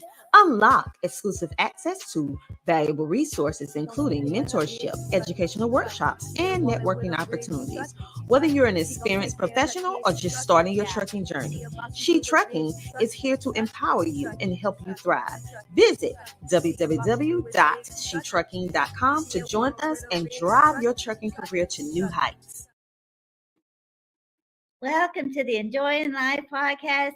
We are with the She Trucking Foundation, and I cannot wait for you to hear our guests today. We have so many great things to cover. Today, I'm going to put a broker in the hot seat. So I'm looking forward to that. You know, the market is tough right now, and drivers and carriers are struggling a lot. And I really think it's a great opportunity for us to hear from a broker and get some information about the best ways to succeed, and she can have some great tips for us. So if you have questions, be sure to pop those into the comments. Share this out so people can join us and hear our discussion. I also love that she's a carrier, so she's got experience on both sides of the table, and it's going to be a fabulous conversation. You know, my show is Enjoying Life OTR, and I care a lot about work-life balance, and I've been saying this a lot these last few months. You know, this year in trucking has been rough, especially for owner-operators. But even those of you that are carriers, you know, we're having some stress about maybe not getting enough miles. And we really just got to work smart these days. You know, trucking is very cyclical, you know, so we have our up times and we have times where, you know, we're all rolling in the money. And then there's times where we're really having to buckle down and be careful. And it feels a little bit more you know, the industry feels a little bit more insecure. And I think we're kind of in one of those times now. So I wanted just to make that opportunity to talk to somebody who's on the broker side and ask her some questions about maybe there's some ways that we can do things better as carriers and build those relationships, and just take the opportunity to learn from somebody with experience on both sides of the table. So I have the honor of welcoming my guest today. Her name is Elizabeth Long. She is a broker, like I said, and a carrier, and I've run freight for them in their brokerage. It's Patriot Star, and she is somebody that I consider to be a real trusted resource in the industry. She and her husband both have been acted like mentors to me, really. And anytime I have a question about the industry or how things are going or something that's happening with my paperwork and contracts or something that's just feeling a little bit uncomfortable to me, I know that I can go to her and ask her as a trusted resource, and she's going to give me factual information. So I'm really honored to have her on the show. So if you could join me welcoming Elizabeth Long. Thank you for having me on today, Cindy. Elizabeth, you know I'm a big fan of yours. I love the work that you do. You're one of my favorite brokers. I tell you that all the time, and I really have enjoyed working with you professionally. But even as a friend, I think you have a lot to offer. You know, at She Trucking, we care a lot about equipping, empowering women to thrive in this industry and to make the most of the opportunities that are presented to us in freight. So I've been looking forward to sharing them with you with them and getting them to meet you and hear from your perspective. Can you start out and just share us a little about your career and how you started in the industry and then what's your role in the industry today? Absolutely. And I do want to tell you too, the feeling is mutual. I love working with you. You are one of my favorite carriers to work with for so many reasons, what we'll probably get into later.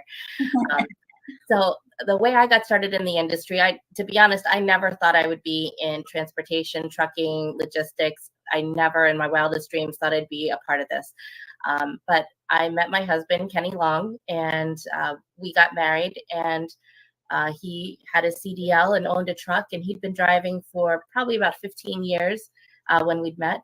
And he taught me how to drive. And I'd ridden in the truck with him for a little bit before he taught me how to drive. And then I went and got my CDL, and was fortunate to do that before you had to go to school, and was able to just get on the job training with him. And let me hop in there real quick. What did you do before this? Like what? So yeah, that's a great question. So I did a lot of sales. I did car sales. I worked in a bank, but actually I spent a lot of my younger years, I mean, maybe 10 to 15 years in the restaurant business. And, the restaurant business is another job where it's customer service oriented, and you've got to think on your feet and you're on the go, So I don't know. I think restaurant business is really good training for any career, to be honest. I agree. So I enjoyed that, but I love what I do now. So Kenny taught me how to drive, and we actually teamed for quite a few years, just the two of us. And we had the opportunity to see all 50 states now. Unfortunately, we didn't see Hawaii and Alaska in the truck, but we've seen all 50 states now. And the good part of that is due to trucking. So I guess I've had my CDL since 2012, and I don't know how many miles I have, but accident free, which is fantastic. And congratulations. Well done. Thank you. And I've had a great time traveling with Kenny. So, well, we're going to talk about your team driving with Kenny toward the end of the show, but I kind of want to pick your brain about what your primary role in the industry is right now. Can you tell our audience about switching? Yeah, absolutely. So we started our carrier in 2012, and that's when Kenny and I were driving together. And then over the years, we had started to accrue some of our own customers. And these were customers that we had met through friends, family members who might have referred us, or even just, someone sees us, locally, and they wanted to work with us. And so we had started to accrue. Oh, and actually one of our biggest customers came to us through another truck driver who was working with a customer, and they needed help in the Central Florida area. And she said, you should give Elizabeth a call. So we started to accrue these customers, and it got to the point that there was other shipments then in places that we couldn't handle, that we didn't have our trucks in. And so Kenny and I talked about it in 2017. We decided to make the leap, and we started our freight brokerage. So that was I don't want to pass this up, because I think you made you put a point there. I think it is so important, because I hear a lot of people go, I should get my brokerage. For one, a couple of things. You're taking direct freight as a carrier with a customer without a brokerage. Yes. Many people owner-operators don't realize that they could do that. Could you talk a little bit about that? So me, I just got one, and I do have direct shippers, but can you tell a carrier that's just maybe got one truck or a small fleet how they can go about working directly with the customer? Yeah, it's a really good question. I mean, it is really important as a carrier, as any business owner, we should always be marketing our business, no matter who we're talking to. Everyone we come across should know what we do, and it really helps, because someday someone's going to need something moved, or they're going to have a neighbor that needs something moved, or a boss. And so they can then think of you and reach out to you when they need that shipment moved. So I think that there's a lot of ways that carriers can be marketing themselves. And, it's just as simple as, joining things like chambers of commerce, and, even the old fashioned way of going door to door. And there really is a perk when you are a carrier and the actual driver going in to meet a shipper or receiver, and you're talking to them about offering them service, because you are really 100% going to be that service provider, and they're going to have a face with the name of who actually is going to be dealing with their freight. And so You might not have an easy of a time getting into a place like Walmart or Costco, something like that, where they're doing these huge volume shipments. But those smaller mom and pop or smaller, more specialized freight, they're going to look at you and they're going to see the value there. So there's definitely opportunities. You know, I'm in a lot of Facebook groups, a lot of social media, and they'll say, well, you can't get direct shippers if you've only got one truck. What would you say to that, Elizabeth? That's baloney. That's total baloney. You could definitely, Kenny and I only had one truck, and sometimes it comes down to just being in the right place at the right time. But to be in the right place at the right time, you've got to be visible, and you've got to make sure that people know that you're available to do work.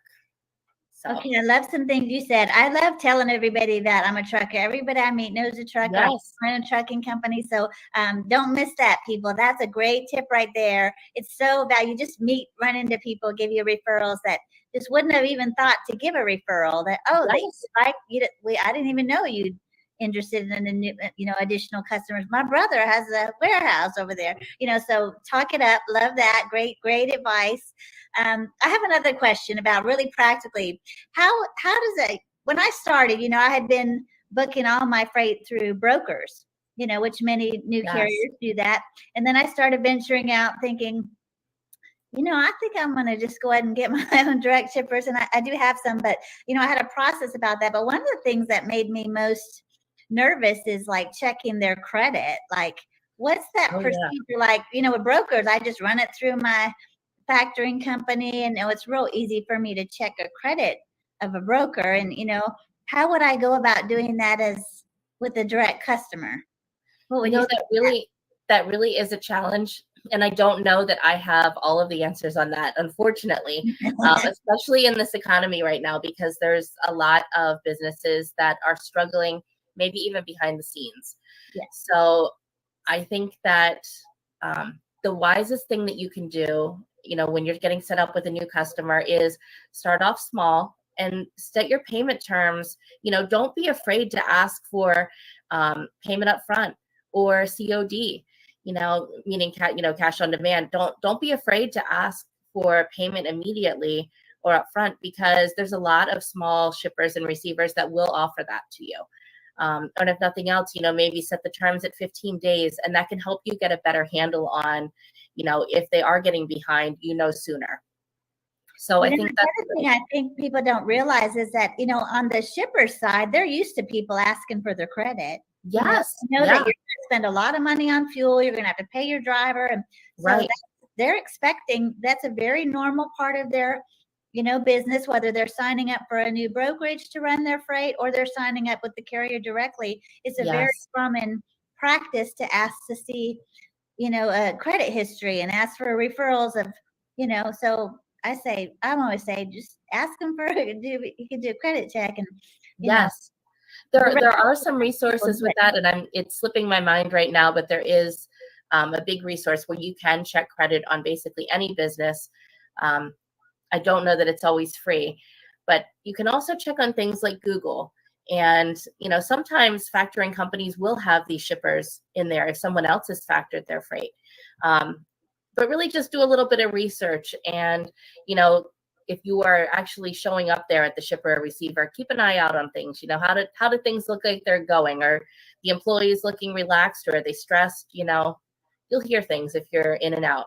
So yes. And Google, even just a Google search in itself, because people are going to write reviews.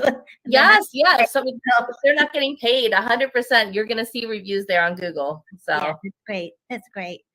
Okay, so now tell me, you said you transitioned into the brokerage because you were getting more customers basically than your own carrier could handle. So can you tell us about transferring into that, and when did you move from the truck to really focusing full time on the brokerage? Could you tell us a little bit about that transition? Sure. So in 2017, we started the brokerage, and I guess if we can backtrack just slightly, in 2015, Kenny and I had started to bring on our first owner operators, meaning that we brought on some other drivers who had their own truck, but we did this the right way. We added them onto our insurance policy, our auto liability and our cargo insurance. Our company name was on the door. We were responsible for safety. They were part of our drug consortium. So we added on these owner operators. And so I would say Kenny and I were still driving in the truck 2017, but it was probably 2019, 2020 when we started to get out of the truck more completely. So even in 2017, even though we'd started the brokerage, it was very slow. It might be 1 or 2 loads a month, to be honest. It was definitely a challenge in the beginning starting the brokerage. I remember, we decided not to factor from the get-go with our brokerage. And I remember there were so many times that, I would find the right carrier for the load, I thought, and they would say, well, my factoring company's not going to approve you. And, you need to be able to have money set aside then to either do like a 50% up front and 50% on delivery, or some other sort of payment arrangement. I remember one time though, in the beginning where I had this small load, I think it was like a short little partial going just across town. And I don't know what it was. It was a couple $100. And I said to the carrier, I said, listen, I said, I'd like to work with you on this. I will pay you up front. I said, just show up there to the shipper. I will pay you. I'll give you an EFS check. And then, I trust that you're going to pick up the load and handle the load for me, and they decided, no, I'm not going to do it. I said, I don't know what to do. So there was definitely, that was probably the first 2 years of the brokerage. There was a lot of struggles with that. And I had to work very diligently to make sure that I paid my carriers on time. So it was a lot of really being on top of things to make sure we build our credit in the beginning. And fortunately, when we started out, that's the biggest challenge. I'm sorry to interrupt you. Would you say that that's the biggest challenge in starting a brokerage because you don't have established credit, and so the carriers don't? I mean, I know I wouldn't run with the new brokerage that didn't have established credit because I'm like, I'm gonna spend all that money on fuel, and I'm gonna spend all that time, and then might pay me, you might not, or when. Would you say that not having established credit is the biggest challenge of starting a new brokerage, or something else? That's a good question. I think not having established credit, and then also cash flow can be a big issue that small brokerages might have when they're starting up. Both of those, I think in the market that we're in now, a brokerage starting up might have a little bit more of an advantage because there's less loads than there have been in the past. But when the tables flip, which they will, again, it'll definitely be more in the carrier's favor, and a newer brokerage is going to have a heck of a time trying to get someone to take their shipments. So yeah. I think that's the other thing. I hear a lot of people going, I'm just going to start a brokerage, and all I got to do is buy my bond, and the bond is actually not that expensive. No, it's not. You have to have $75,000, and depending on your credit, that you have your personal credit, it's really not that expensive to do it. No, so do that. Get your website. Get a TMS system set up, and everybody thinks that's it. I could start. Some booking my own freight. So what I love about your journey and the way you did, I think it's so smart, is you had more customers than your own personal trucks could handle. And that was the time where you started to make that transition, because you weren't starting the brokerage with needing to go for customers. Correct. You were already having customer relationships started. And I think that's so smart. And I think many people don't do it that way. So I've heard Kenny say that before. When do I know it's time to start a brokerage? And you'll say, well, when you have more freight than your own trucks can handle, that's the time where you want to branch out. And yes, that's it, like getting new customers, Elizabeth. Everybody acts like that's well, it's not as easy as most people might think. And that's probably the reason most carriers don't have a lot of their own direct freight.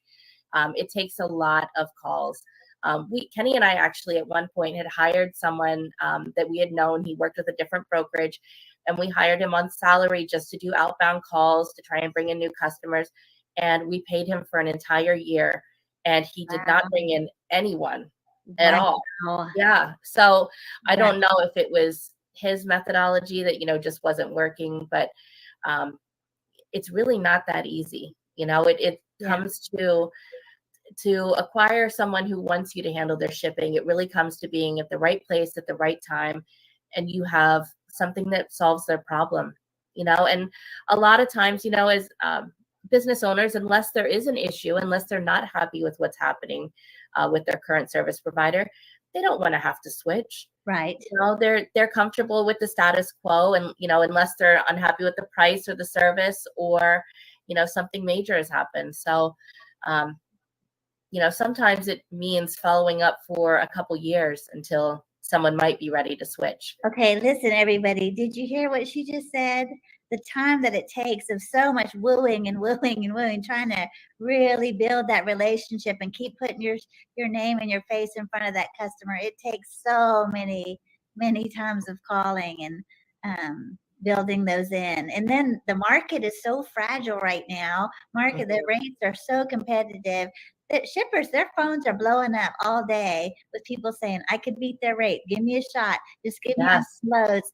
And, you know, they're trying to just get the freight as what they can. And, you know, carriers, we're feeling that. You know, we are. You're feeling it too, carrier side. So, but when the market is so competitive like this, then it just, you know, how low can we go? And, you know, then try to provide good service, provide a good carrier when the rates are, you know, skinny. That's a And to be honest, I don't think, you know, when you're looking for shippers that you want to work with, you know, if the shipper tells you that really price is the only thing that matters to them, sometimes you have to listen to that. I actually met someone the other day. Kenny and I were at an event, and we were actually at an event for one of our other customers. We were making a delivery and a pickup for them. And I got to talking to someone else, and he was telling me about how he can ship a pallet anywhere in Florida, one pallet for $165. And I said, wow, that's pretty awesome. I'm not going to be able to beat that for sure. You know, and he let me know, you know, that, you know, really the only thing that matters to him is price. And I said, well, listen, I said, I'm going to give you my card anyway. I'm not going to be able to beat or match that rate for one pallet to go to Miami from Tampa. That's just, I'm not going to be able to do that. But if you have something that goes wrong, or you need something last minute, or you need a full truckload, let me know. You know, I'll be happy to help you, because even though you might not be able to meet their needs at that moment, you might be able to in the future. People's business models change. So okay, again, another great point. I love what you did there. And I even do this as a carrier when I'm talking to a broker, and I will start talking about a load. I do the exact same thing. This is gold right here, Elizabeth. I love what you said right there. So you're getting a no, and you know, and they know this is not going to work right now, but you continued to talk about opportunities for the future. And I'll even do that where I'm like, well, this load obviously is not a good fit for me, and I'll do a very similar thing as a carrier, and I'll say, you know, if something else comes up, keep me in mind. I'm not going to do that rate. You know, I have no desire to be the bottom of the barrel. Yes, right. But you're right that things do change. And then also when I'm talking to a broker, I will also say, I know they have multiple customers, you know, so this one customer, you know, they're running all this cheap freight, but they do have some more specialized things. And I'll even take that opportunity and I'll say, you know, this one's not a good fit for me, but I'm a great carrier. I mean, my goal is to be your favorite carrier. Every load I do, that's my goal. So, and they love that, you know, and they're having a conversation with me. So, even hearing you say that on the broker side, I think that's just a great way to network. And every no that you get doesn't mean it's a never. So, that's right. That's absolutely right. Yes. Great tip there, Elizabeth. You have so much wisdom. I knew you were going to be sharing some gold with us. Okay. I really think it benefited me a lot to start as a carrier before I became a broker, because when Kenny and I were in the truck, we had our own authority. Both he and I would book loads. You know, we were both on the load boards. We were both negotiating loads. And so I really had a lot of background in exactly what I needed to do to dispatch our trucks and stay profitable. And that really helped me a lot as I started the brokerage. I did not do any specialized brokerage training. I don't think you necessarily need to do any specialized brokerage training. To be perfectly honest, if you have that background as a carrier, you know what it takes to get the job done. You know the questions that are going to come up. You know the pain points you've had as a driver of, someone sends you in there and the appointment time, they said the appointment time was X, but it's actually Y. And, now you're sitting there for, you've missed your appointment or something, so I think that there is a lot of benefit to starting off as a carrier first.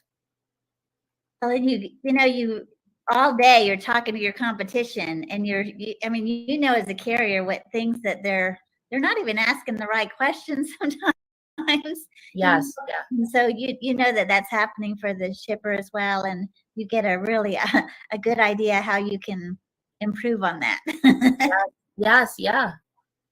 One of my favorite things that I've told you this story before, but Elizabeth and I she called and offered me a load for my truck, and it was in Texas, but I was a little bit far. And I love this conversation I had with her. I thought, I wish every broker could talk just this frankly and honestly.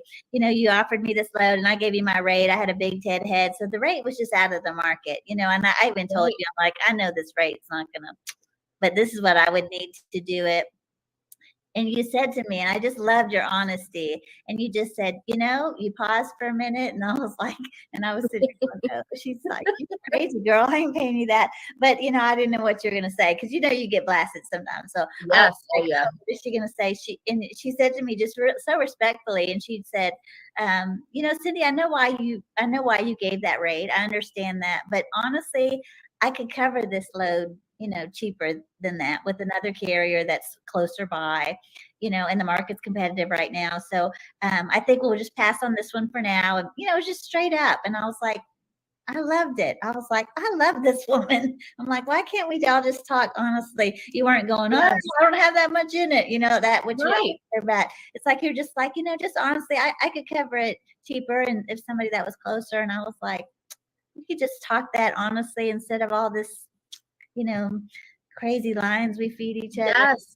Well, I respect you so much, because I've called you so many times on loads. We've done so many loads together. And, if I asked you what you need for this, you're not afraid to give me the rate that you actually need. You're not afraid to give me an offer. Yeah. And that doesn't necessarily mean that we'll match up on it, right. But you're not afraid to quote something. Yeah. And I can't tell you how many carriers I've talked to, and they just won't give me a number. Tell me about that. What is happening when they don't give you a number? What do you think is the? That's a really good question. So I can answer that because I've been on the carrier side as well of that. And I know that I've called different freight brokers before, especially some of the bigger ones where they have young people that are answering the phones and are disrespectful, and they will yell at you if you give them a number that they don't like. And I find that to be ridiculous, because really, this is still business, and if you tell me you need $1,000 on this, and because of X, Y, and Z, then that's what you need. And hopefully we can work together and work something out on that. But if we can't, then you're just not the right truck for this particular load. And that's okay too. And I think sometimes when carriers get put on the spot and ask for a number, they just freeze. They're not used to actually quoting something. They're so used to brokers just telling them, this is what the rate is, and they're going to say yes or no. And they don't realize that there is a negotiation involved. It doesn't always mean that you're going to get 100% your way in the negotiation, but there's definitely different aspects that you can discuss. And this is one of the benefits for an actual driver, like a one truck owner operator like yourself, and like a lot of drivers out there. It's so important for them to be negotiating their own rates and not relying on dispatchers to be the ones calling and booking the loads. I will 100% give a little extra money to a one truck owner operator driver who is booking their own load over some dispatcher who has called in. They don't know the details of the truck. I've had dispatchers before book the truck, and I call the carrier, on the number on FMCSA, and that carrier says, I'm not going to do that, so that they waste my time. So when there's people like you that call and do that, it's Fantastic. And I feel like I went off on a tangent there. No, it's good information. Okay, because I think a lot of people will say, you know, I think there's some really great dispatchers out there. I personally never worked with one. I've always self-dispatched my own truck. I also have a background like you do. So that to me, I was like, I'm not going to do that. Nobody's going to represent my company. Nobody's going to come hard and say, wait, you can count on me. I know you're concerned. I know the timeline. This is where I'm at. I mean, I'm going to give that spiel. I'm going to run hard, and I'm going to ask for all the money, and I'm going to ask for, you know, what I need. And this is what you need. I hear you. You're talking to the driver. So I'm going to be there. So I see how that works. I know how that benefits me personally. So I wouldn't do that. But so you've had problems, like what if you have, you know, you're driving, what would you say, you know, carriers are driving and they're losing time because they can't be constantly looking for loads where they're driving. What would you say to that reason for that person that's never self-dispatched their truck? What would you say to, I mean, you're a carrier, you knew how to do it. So I think if you're going to be dispatching yourself, I think it's important to work on pre-planning your week, and don't just deliver a load and then look for your next load. You know, it's a great idea to pre-plan and be looking ahead, and make sure you're establishing relationships with brokerages. You know, some of the smaller ones like myself, but also some of the bigger ones like C.H. Robinson or Coyote or Landstar or even TQL. You know, when you start to have a rep at one of those and someone that knows you, they can also be looking for stuff that might go well on your truck even when you are driving, and they can offer things to you. So that's a good tip. But also just kind of plan your week and plan your day. When you're getting loaded and unloaded, you normally have a little bit of downtime there where you can take a look at the load board and see what's out there. On your 30-minute break, check that out. And I think some place where carriers fall short often is posting their truck.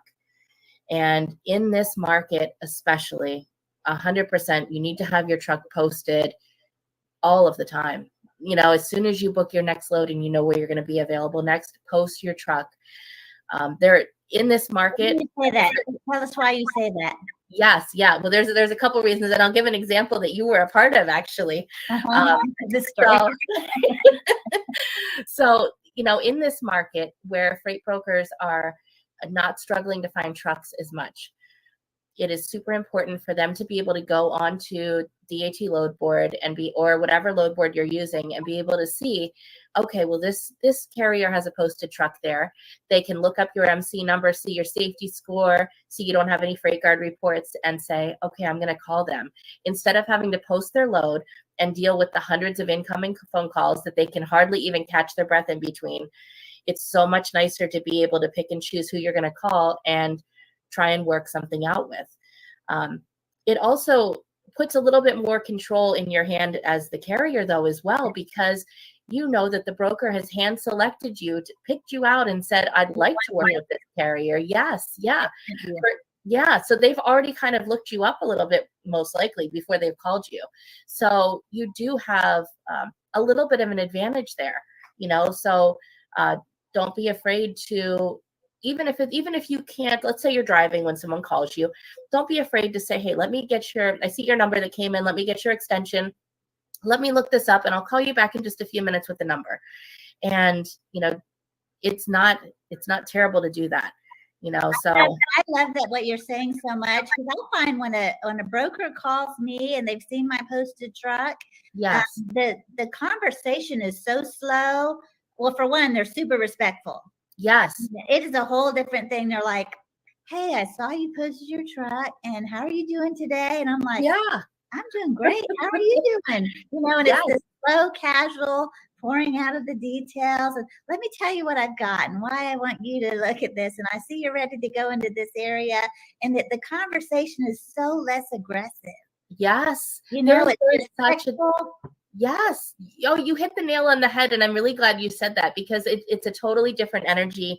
Yeah. If you and I were even in that position, because if I post my load, I'm stressed. I'm getting a lot of phone calls, and a lot of those phone calls are unfortunately double broker guys who are trying to like take my load and trick me into giving them the shipment, and then so they can steal my freight. So it's very stressful for me to try and weed through everyone. And, you know, I have seconds to get through a phone call to determine, is this someone I even want to work with, versus someone calls you and they can actually have a conversation with you. And it's so important. And the example I wanted to give was that one time this past summer in Chicago, and I had a truck driver. I don't know how this happened, but he lost his key, and he called me at 4 o'clock in the morning, and he said, "I'm not going to make the 8 o'clock pickup." And I said, "Oh my goodness!" So, you know, we had an 8 o'clock pickup in Chicago or something like that, and you know, I had just a couple hours, and it's the middle of the night, you know, 4 o'clock in the morning. So how am I going to find a truck? Yeah, exactly. Yeah. And I looked on DAT and I could not believe, I looked for available trucks. I could not believe it. Here is Cindy with Achieve Trucking is posted there. And I said, this can't be right. This can't be Cindy. That's not normally her area. Right. And I looked and it was Cindy. And I thought, oh my goodness. I'm like, this is going to be amazing if she's available. And I probably waited an hour because I didn't want to wake you up at 4 o'clock in the morning.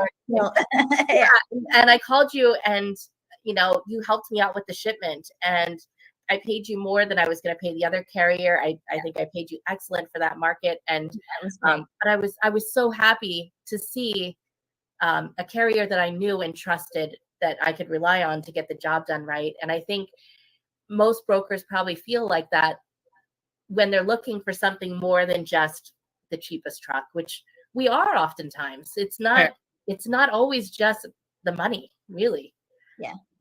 Okay, I have a lot I want to talk to you about. We're going to take a little commercial break, but you shared some fantastic information, and I still have a list of questions that I want to go through because you're so much information that you have in that beautiful brain of yours, and I'm so grateful. So we're going to cut to commercial, but we're going to be right back. If y'all have any questions, you know, we got a broker in the hot seat here. So if there's anything you wanted to know about the other side, you know, this is the time to ask. And she's an experienced carrier with a fleet of 10 trucks. So she's run all kinds of freight. And so if you guys have questions, pop those in. We're going to go to commercial, but we'll be right back.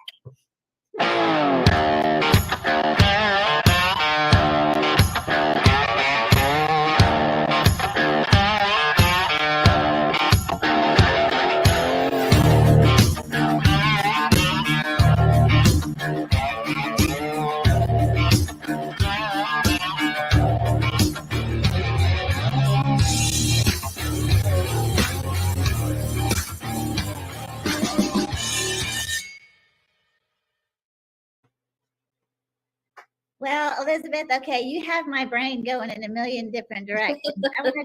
I want to talk a little bit about double brokering. Okay, I know for me as a carrier, I noticed that they're really being careful when they book a load with me. You know, there's a lot of things that are happening. Can you tell us a little bit? Maybe there's a new owner operator out there, or maybe somebody even thinking about getting, you know, becoming an owner operator in the future, or maybe even open a brokerage. Can you tell what's happening in the market today about double brokering and how that impacts all of us? And then what you as a broker are doing to prevent that fraud, basically. Can you give us a little summary if somebody's not really familiar with that side of the? Yeah, absolutely. So what we're seeing happen now is there are a lot of shell carriers. And what I mean by shell carriers is it's someone who has opened up a carrier and maybe they have one truck on their policy and then they are accepting freight from a legitimate broker. And then with their shell carrier, they get the load information, they have the rate confirmation, and they have that load secured. They then hand that load off to maybe a sister brokerage company of theirs, which is a scam brokerage company. They do have a legitimate MC number, but usually they're set up that they don't care to pay any carriers, you know, so that brokerage then will post the load or call trucks and get that load moved with another legitimate carrier who doesn't realize that this has been double brokered. Did that explain that part of it? Very helpful. Right? Okay. Very helpful. So, so what are you as a broker doing to prevent that from happening? So we as carriers can understand how to overcome, Sure, what we're looking for. Yeah. So one of the first things that I do now is when I am booking a new load, and if I'm having to take incoming phone calls, or if I am looking to work with someone new, I have Carrier 411 up, and I use that every single day. I'm checking every new carrier in there. I'm checking to see if they have any freight guard reports, meaning that someone might have reported them for double brokering. I think there is an unfortunate thing with Carrier 411 that sometimes they've gotten a bad rap because brokers will threaten to file a freight guard report for this or that. And it's, a lot of times it's something that, it stinks, something went wrong, but, it's not the end of the world. And there are brokerages like me that will look past some things like that. If I ask you about it and you have a good explanation, and it wasn't, yesterday, a lot of times we can move past it and we can still work together. I'm not against that. But if you've been reported for double brokering, we're not working together. So, right. So that's probably my first check. We have a couple other resources that we use. One of the other things that I'm always doing is calling the number that's listed on FMCSA for that carrier to confirm that I'm booking the load with who I think I'm booking it with. A little side note with that, there is something that had happened with FMCSA was allowing carriers to be able to change their address and their phone number by sending in a copy of their driver's license. And what was happening with that is some carriers were actually having their identity stolen, and their phone number and address was changed by sending in a picture of their driver's license to one of these scam brokerages. So I would really hesitate to send a copy of your driver's license, your CDL, to anybody at this point. Okay, everybody get that? It's to prevent somebody else from impersonating your company and your MC. So yes, it's a big scam out there. So there's other ways that you can still verify who you are, and maybe that means, having your insurance agent vouch for you, and so, there's just different things you can do. I would always be ready to send pictures of your truck, your company name. Tell us why they're asking that. Just in case they're not putting it together. Can you explain that a little bit? Yeah, that's a great question. So, even beyond just the double brokering, there are a lot of companies out there who might only insure one or two trucks, and then they hire on what they call owner operators. And these owner operators are not on their insurance policy. They're not on their cargo. They're not on their liability insurance, and they're sending them in to pick up freight. And it really opens myself as a broker and my customer up to a lot of risk because that truck might not be properly insured. I haven't vetted them. And so as a brokerage, I want to see the actual truck that you're going to be sending in there to the shipper to pick up the load. If there's going to be any changes in the company name, I need to know, from the get-go. If you're dispatching for someone else, that's fine. I don't have a problem with that, but you need to give me the DOT number of the truck that's going to actually be doing the shipment. And that's who I need the insurance for. That's who I need to be able to check out. Okay, and tell me another, explain to carriers this, because I know that there's new owner operators that are hearing you don't have any inspections on your truck. Why is a broker saying that to a carrier, and what is that proving if I have an inspection? What is exactly are they looking for when you say you want to see a inspection on there? That's a really good question. So the reason that brokers are looking for that is they're making it, and especially because the market is so lean for carriers right now, it's just a black and white way for brokers to filter out carriers that don't have any actual trucks. And so it filters them out, but it also does filter out some of the good carriers that are newer that just don't have any inspections yet.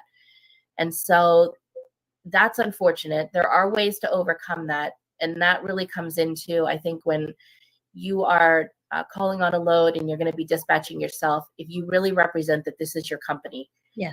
And a lot of times you can talk to a freight broker and be able to explain to them what the situation is. And through other documentation, such as showing pictures of the truck, it might even require like a FaceTime call. I worked with a carrier recently that, I just really wasn't sure, and he didn't have any inspections, but he seemed like a good guy. And so I said, listen, we're going to do a FaceTime call. I need you to do a walk around the truck with me. I want to see the company name on the side. And so, it really There are brokers out there that are willing to go that extra effort, if you sell yourself, if you, help them understand that, where you're at, you're trying to make a living here, you're trying to get your business established, and you're a good carrier and you're going to take good care of their freight.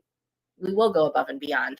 Okay, I want to park here just for a minute because I don't want everybody to miss this. So the reason that they need to see inspection is because the brokers are trying to rule out that you're not one of those shell carriers that's going to send their freight off. They want to make sure you're a real trucking company that's not going to double broker their freight. So that's the main thing. And then also I loved what you shared as a way to overcome, it's an objection, in sales, there's an objection and you overcome that objection, so understanding why you're asking is teaching the carriers how to respond to that quest. They're really just needing to be verified that you are an actual broker, you're an actual carrier with a legitimate truck. Double brokering is a real scam out there that's costing the industry thousands and thousands of dollars.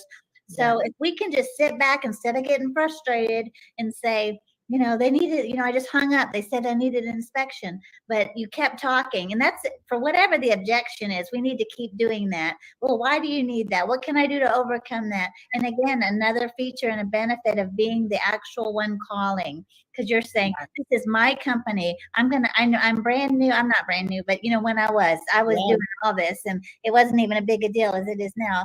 But I was saying, I'm going to do a great job for you. I know you're nervous. I know I don't have a proven record, but I want to grow my business and I'm going to work harder than anybody else you're going to put on this load.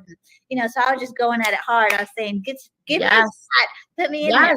But understanding why they're asking for that inspection, how else can I prove it to you? Let me go on FaceTime. Let's take a picture of my truck. What can I do to overcome that concern? Because I want to work with you. I want to build a relationship. So, coming back over those things. So I love it that you shared that. That was very helpful information. Anything you want to add about double brokering?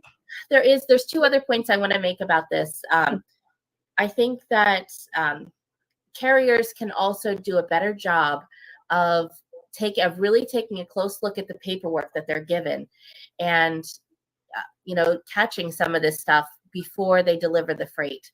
So whenever you're given a bill of lading, it's really your responsibility as a carrier, number one, to make sure everything matches, make sure, the date matches, make sure the shipper and the receiver matches what was on your rate confirmation, make sure, this is super important, make sure the quantity of the freight that they put on your truck matches what you actually have.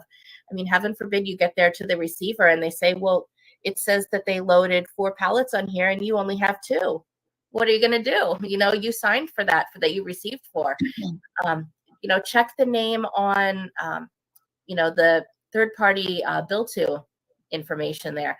Sometimes that can be a clue. And I've talked to a lot of newer carriers who were picking up and delivering freight to places that did not match the bill of lading and did not match the rate confirmation. And I'm finding this out after the fact because these are carriers that I've been trying to mentor a little bit as we work together a few times, and I want to see them succeed. And they haven't gotten paid for this. And as I look back through their paperwork then, and we can take a look at that, and things don't match. So when things don't match, you need to stop and you need to take another look at it. And it might even mean that you need to ask the shipper, and say, what's going on with this here? Is this the freight brokerage that you're working with? And I just want to make sure that this is the location it's supposed to go to. Now, obviously, if it's a blind shipment, that might not be feasible, but take a moment to really look into things. Don't be so fast to just sign the paperwork and run. And the other point I want to make about double brokering is there's a lot of carriers that think that it's just a broker problem, and it's not. One of the big factors that is driving down rates, especially if it's in the case that the shipper might still be paying the same rate, but the broker's rate seems to have dropped to the carrier, it's because so many brokers have ended up double paying for loads, meaning they paid the scam carrier and they've paid the legitimate carrier that actually did the load. And so if you think about that, like let's say you paid $1,000 for this load, but you had to pay it twice now. I guarantee the broker did not have $2,000 in that load to begin with. Yeah. So they're at a deficit. And so they're a little bit more hesitant, I'm sure, in some cases, about throwing out bigger numbers because they might have to double pay if they if things don't check out. So. Yeah. Okay, Elizabeth, I want to first jump on here, talk a little bit about She Trucking. You know, one of the things I love about the She Trucking Foundation is we are bringing on quality people like Elizabeth Long, who's dropping all of this valuable information to help empower and equip you to do the things that you want to do. Our goal is to help you to thrive in the industry and bringing on great guests. So if you are not a part of the She Trucking Foundation, I encourage you to join and just to sign up so you don't miss out on all these opportunities. You know, She Trucking has a Facebook group, and Join Life OTR also has a Facebook group. So join in both of these communities so you can get exposure and, you know, get to learn and thrive in the industry from people like Elizabeth. So Elizabeth, I want to thank you for sharing all those things. So I think you dropped so much great information. You know, one of the things too I want to share, you know, my show is Enjoying Life OTR, so I can't, you know, have you take off on me and not tell me a little bit about what it was like team driving with your husband. So tell me a little bit about that. And I know you guys really took advantage of the opportunity to travel, and many of us don't ever get out of the truck. I mean, I do. I care a lot about that. But yes, you've done some great adventures. We have just a few more minutes before we have to shut up the show. But could you just tell us a little bit about how you and Kenny team drive, how you made it take advantage of the opportunity to travel while you guys were out there? Oh, definitely. Kenny and I had such a great time going over the road together. And I think really, you know, because I came into this as I'd never been a company driver, so I'd never had that experience. But I thought, man, I mean, I always loved to travel. And I thought, you know, this is a way for us to get paid to travel and see the country. Right. And so, you know, we started doing that in 2012. And when we started out, I think we had inflatable stand-up paddle boards on the truck with us and bicycles. And so we were like well equipped to go do, you know, anything, any kind of adventure.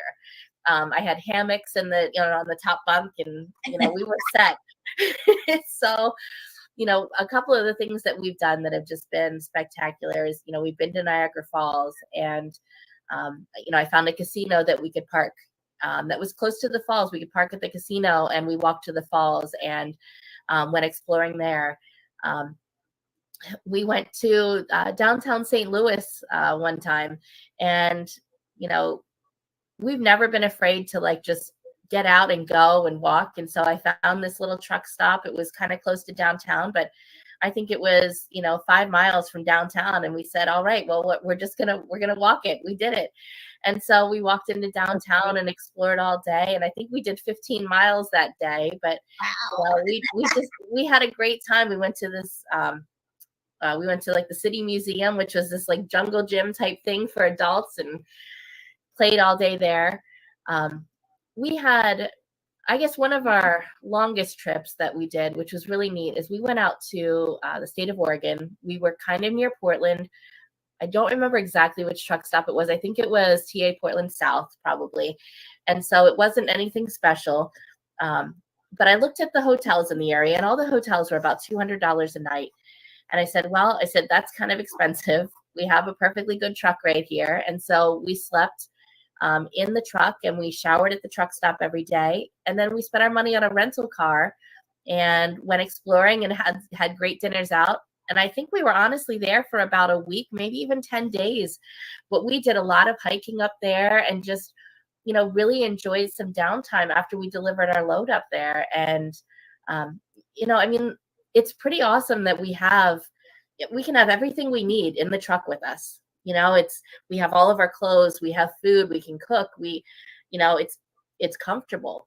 And so as long as you're there at a truck stop and you can take a shower, you could stay there indefinitely and kind of go explore. And I don't know, there's so many neat opportunities. And to think it would have cost us, you know, $1,400 a night, or $1,400 for that week, you know, if we were there in hotels, and we got to just stay there for free. So that was pretty neat. We've gone and seen the Grand Canyon, which I don't know that this was entirely okay for us to do, but we were going. So I don't necessarily recommend this. You could do this at your own risk. But we were going past the Grand Canyon at night, And I said, well, when are we going to be out here again? We were ahead of schedule on our load because we'd already done some team driving and this was a solo load. And I said, all right, well, I'm going to pull into where the tour buses were. There was no one there to stop me. And I said, I'm going to park there. And we watched the sun come up over the Grand Canyon in the morning. And it was really neat. It was so cool. So I love that when you said too that you were team driving, but you would take a load that was booked for they had the time frame of a solo driver, and y'all took it as a team load, and then you freed up some time to have a little extra cushion because you guys were driving around the clock to get it, so you freed up some time in the weekend or whenever. Yeah, that was definitely something that we worked on doing. It's just, hey, let's team where we can so that way, we can have some downtime where we want it. And that was also, it was a slightly different market there in 2012. But I also really enjoyed, I'd look at the load board and I'd see, well, where do we want to go? And sometimes book loads to take us to areas that we'd never been to before. Yes.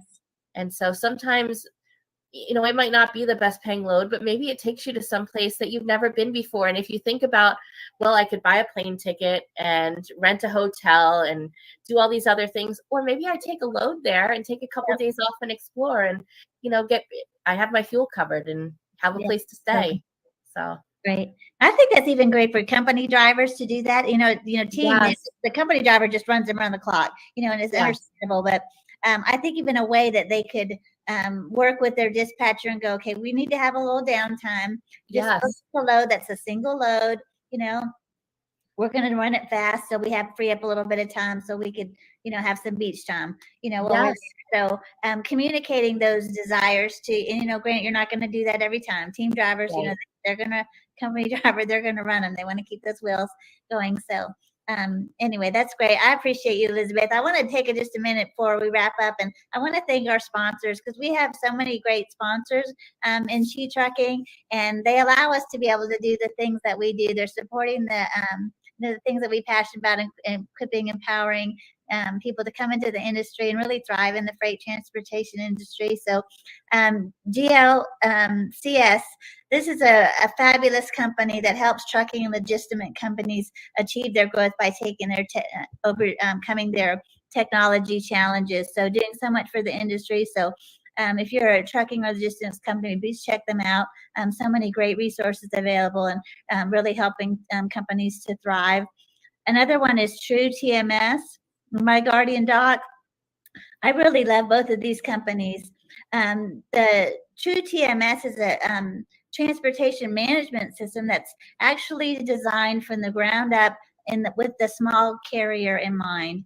So if you have a small fleet, 1 or 2 trucks or a handful of trucks, this is a great company for you to check out. They have a free trial that you can check out. So that's a great opportunity to give them out just to play around and see all the tools that they provide. But they are designed for the smaller fleet.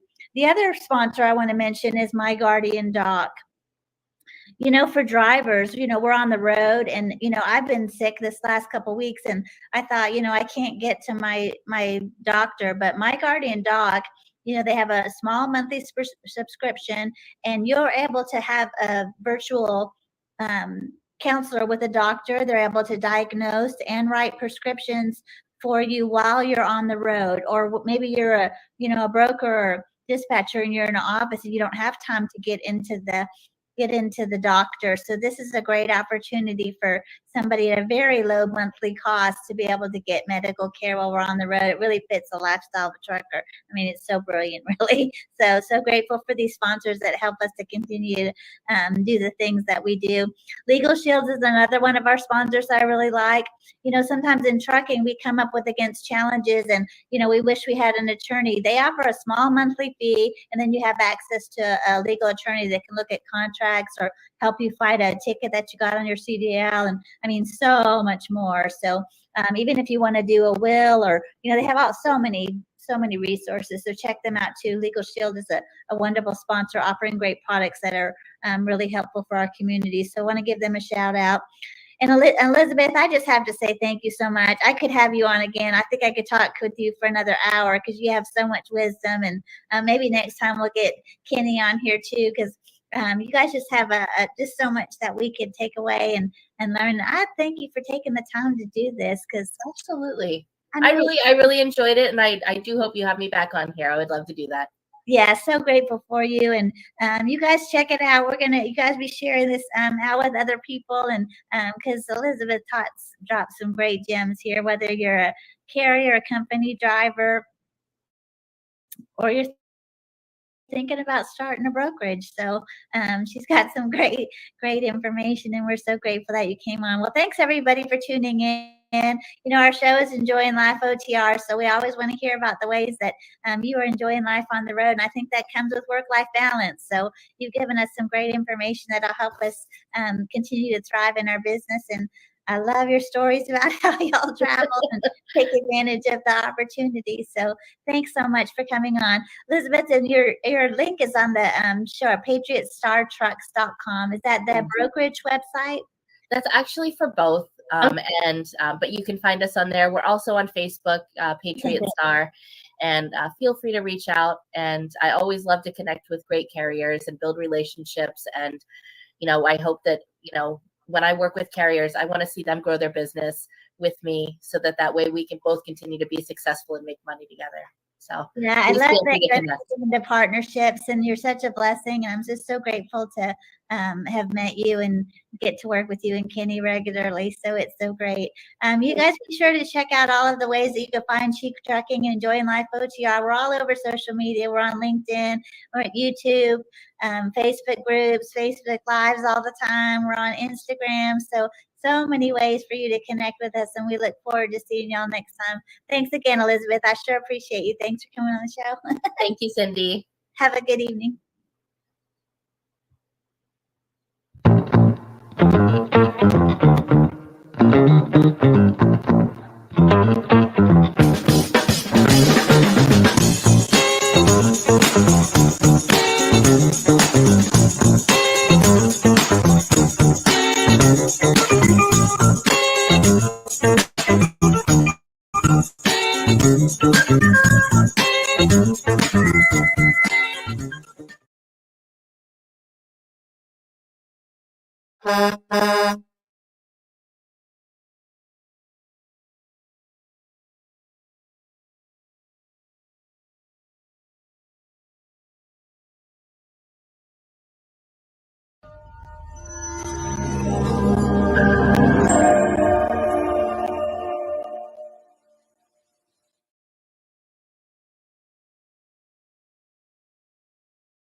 All right. Greetings, everyone. We welcome you to Estrogen X, and we have, of course, some special people with us today. One is absent men on calls, Dr. Robert Coxfield, and then, of course, my girl, Diane. We're here today. We're here to discuss some things about the misguided truth in relationships. And when we talk about that, there are different things. And when I say misguide, I'm talking about as far as being maybe misled, or promises that we make that, we can't even identify or even really promise ourselves. So in this process, what happens, a lot of relationships that you encounter, whether it's family, whether it's spouses, whether it's dating, whether it's relationships in church, relationships, just even with God, what happens is that because of the place sometimes that we're in, we can mislead people by most people will say the lies that we tell, not really that it's a lie that we tell. It's just that every day is a work in progress. And dealing with every day being a work in progress, sometimes depending on the place that you are in life, we encounter these things. So it also can develop hurt. It can develop insecurities. But what we're trying to do is get you to a place that, once again, is back to putting your trust in no man, but put your trust in God. So, as we go forth, I want to say, Dr. Roberts. Yes. How you doing? Estrogen X on today. Yes. Diane. So how are you feeling today, sir? I'm doing fine. I think this is a great subject here, and I'm very delighted to be a part of that. But yeah. Great. And Miss Diane, dynamic duo. How are you? We had guests. Yes, we have a guest, Cheyenne. I am doing great. I'm doing great. All right. Well, let's get this this subject started. And you know what? So what is you all's take on this this subject as far as dealing with misguided relationships, as far as the truth and the circumstances that sometimes that we encounter, even as men and women. A lot of it deals with misunderstanding. It also deals with interpretation.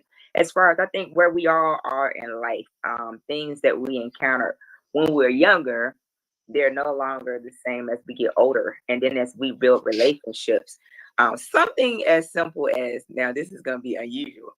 Hey, the phone ring. Hey, I'm going to call you right back. Something as simple as being misled or goodness well, you ain't gonna call that person back. But at that time, you may have great intentions on doing those things. So it's something as simple as that. So what is your take on that, Diane? Well, excuse me, when you're in a relationship with that person, regardless of the type of relationship, if it's someone that means something to you, you'll call them back. And that's how I look at it. Okay. And if it's somebody that means something to you, or you need something from them, or they need something from you, you'll call them back. Okay.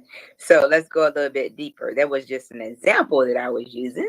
Mm-hmm. So what is your take on this subject as far as when it comes to that misguide, or misleading, or just you said something about relationships. So last week in our conversation, like I said, I have kissed a lot of frogs.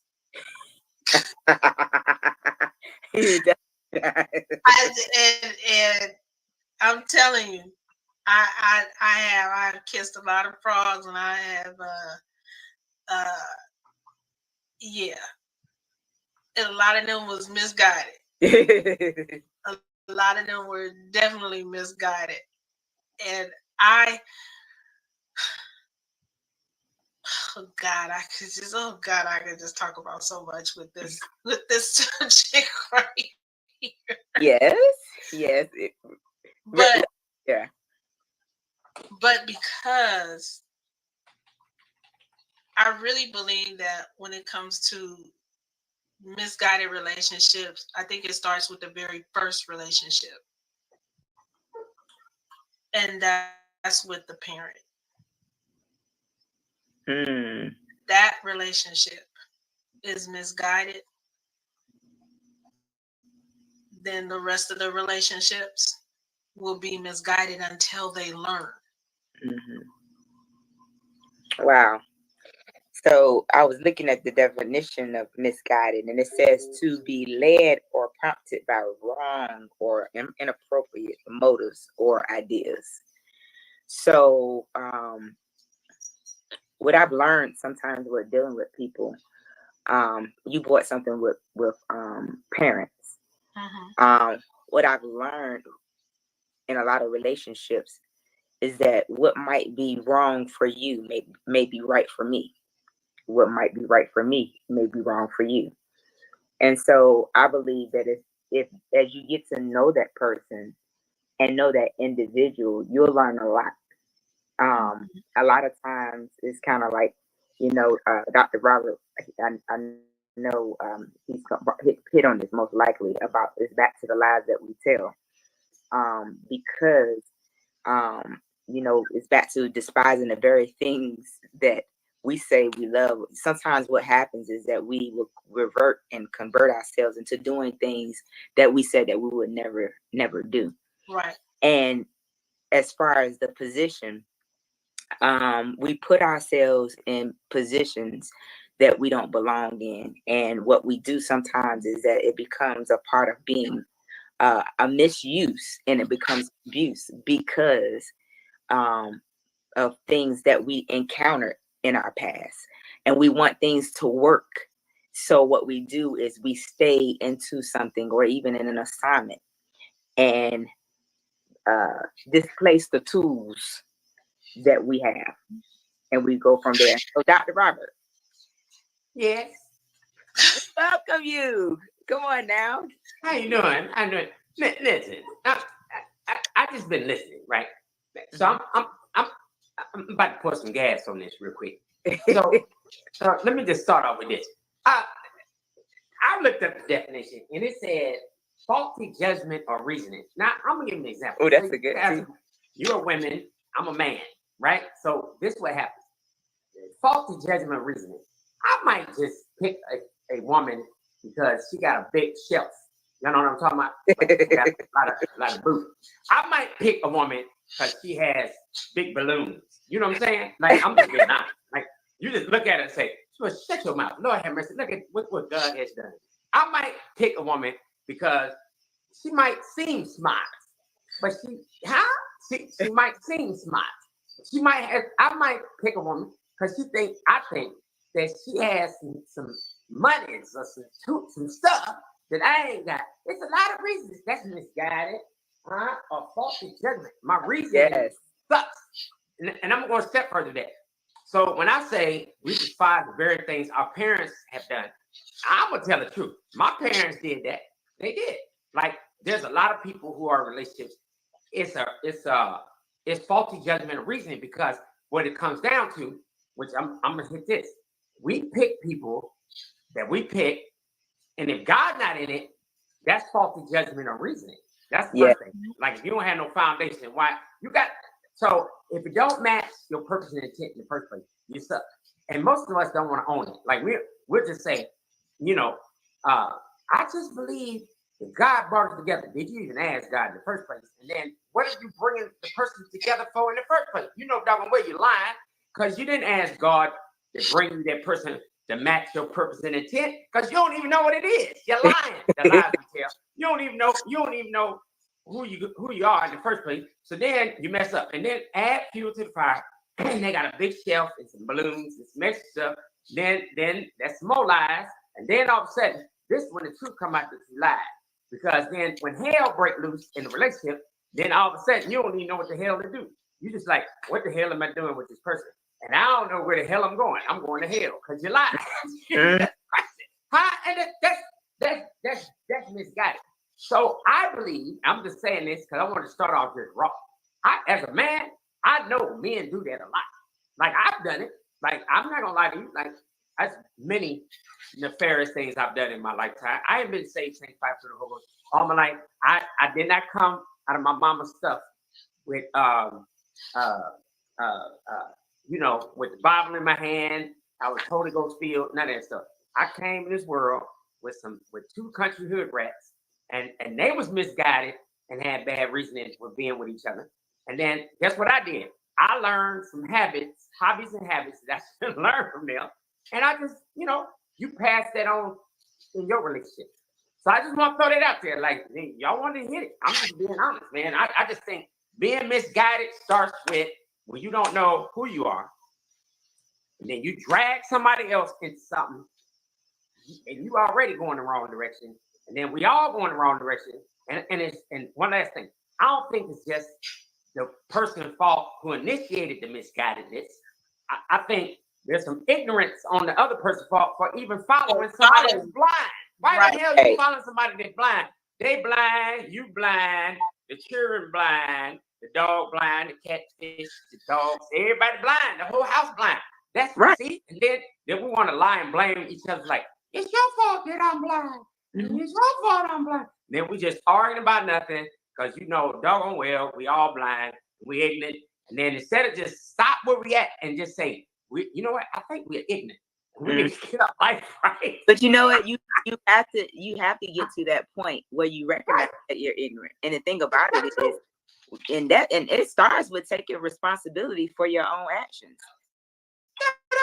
I mean, even as parents, one of the things that I learned that we can do sometimes that, and I don't know about you all, where you do something wrong and you're just like your dad or you're just like your mom. And I tell them in a heartbeat, well, I didn't tell you to sleep with him from the beginning because I didn't want y'all. So because of that, I'm like, that's true. I didn't make that decision. I mean, this is the decision that, now, okay, I can take responsibility for my children because I did what I did. I married their father and we laid down and here they come. And, I'm not going to sit here and blame my child for it just like your dad, or I'm going to just punish them because they had nothing to do. If I don't do anything else, I did what I was required to do. No different. So that's not their fault. Who asked you to put that recipe together in the first place? That's what I see. Right. Who asked you to make that recipe? Think about this. Two dumb DNAs. Oh my God! I need to go back to the drawing board on that recipe. Two dumb DNAs. I'm being honest. Both of us dumb. Like we had them just doing this first. Dumb DNA, just dumb DNA. And then that thing dropped. That's what I'm saying. Like somebody opened the oven before it just finished baking, and then all of a sudden you mad at the children. Yeah. You know what, Junior, you suck.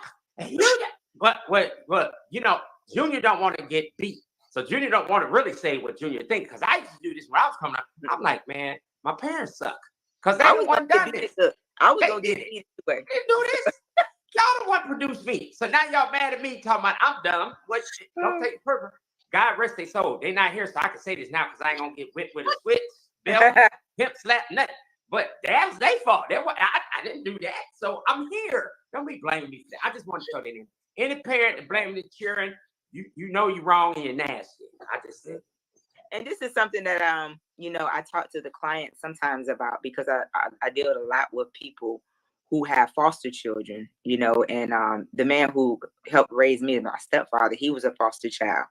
And one of the things that I learned with him, he never had regrets, but because of the parenting that he did have, he went through a lot of trauma, but he always loved no matter what. And I mean, and he had gone through some stuff, but I would tell some of the parents that come in, they complain about their children. I said, you don't understand that DNA is important. Just because you raise them a certain way, there are still some things that they will encounter because of the fact that that's their blood. It's something. But Tracy, yes, I didn't mean to cut you off. Diane's so quiet, and I'm just wondering why is she quiet? And you know what? I think we're the only two so far that have confessed. I think for the record, I just want to hear what Diane got to say because I just two out of three.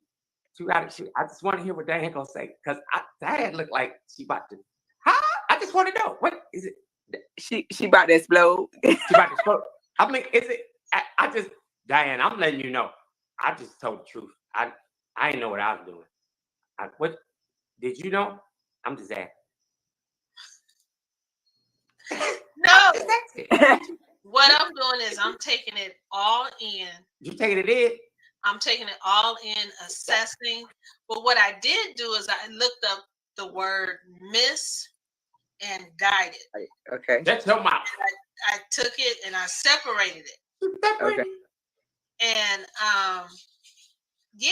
and miss in a nutshell means unsuitable. Mm-hmm. What? Did you know what, Robert? Sometimes I can't stand you. You know what? See, Tracy, this is what I'm talking about.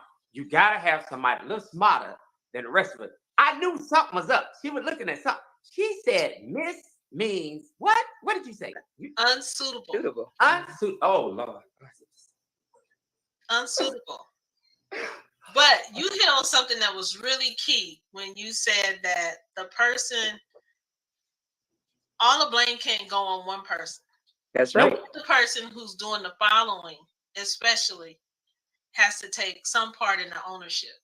Mhm. So I can't necessarily completely 100% blame my son's father. No. Bad recipe. None of us can. None of us can. No. You know, but I have to honestly say, my son made a handsome cake. Mhm. You know, and yes, it was a misguided relationship, but what came out of the misguided relationship, you do sometimes, in the end, you do end up with fruit. You do. Now, sometimes it takes a little bit of time for it to turn into fruit. And they have good days and they have bad days, but they do turn into fruit. Mm-hmm. And but it's that relationship was definitely misguided. What? But okay, so I believe God don't make mistakes, right? So right. So if he didn't make no mistake, I think this is what I've come to this conclusion. Why are we blaming each other for stuff we both done that? You know what I'm saying? Like, is it really somebody done something wrong, or it's just it is what it is. It just happened, right? And I just don't believe God makes mistakes. So go ahead. I think a lot of it sometimes for women, I think is because we get so bitter and we get so mad at ourselves because we fell for it. What y'all fall for? The frustration. What frustration? No, I mean we're gonna talk about this. But, I mean, I'm a man. Really, I want to know. I want to know what. Robert, women say, really? what you fall for? It's that. Go ahead, Dave. For ignoring all of the red lights, ignoring all of the stop signs, ignoring all of that, all of that. And I'm only speaking from a woman's point of view, especially crap walking, and you just ignoring it because you in love. Wait, hold up. So I'm just asking this question because I'm a little misguided right now. So you saying we fall in love too? We just fall in love with stuff. So we get misguided too. But I think it's either or. Either the same or? thing can happen to you guys too. You cannot see the stop all the warning signs too. Men ignore the warning signs. So let's go to this stuff. In the beginning, it may be the men as far as stuff, but in the end, as you all grow and learn, because what happens is that we all, to be honest, and what I had to learn when I got married earlier, I was a child. Thank God I had a good examples as far as my grandparents and different things. But as time went on, I started falling into unusual ways because it did not resemble what I saw. And then what happens is if you said a keyword stuff.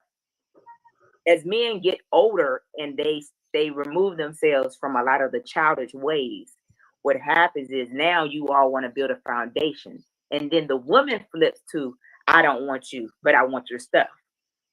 So okay. Wait a minute. Hold up. Now we're cooking with Crisco. That's what I'm trying to get to. See, that's what I'm saying. Let's go and get this over with. So you gonna tell me that I wanted the stuff first, and you didn't want to give you didn't want to give me no stuff, and then you want the stuff, and then you don't want me. Is that what you just said? Hold on, check this out. Is that what? I'm sorry, I'm not on that page. Hold on. No, I'm going off of, now this is not me personally. I'm going off of conversations that I've had. For me, I'm different.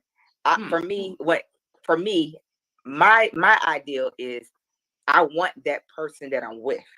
It's like, okay, yeah, it enhances the relationship to come with whatever you have, but I really want to build that relationship with that person, not off of who you are. We have to be able to be compatible and be able to build that team. It don't mean we're not gonna have our own issues, but if you're in that relationship, you could do something crazy and we can laugh it off. We can talk about it. We might disagree. Your opinion is your opinion, my opinion is my opinion.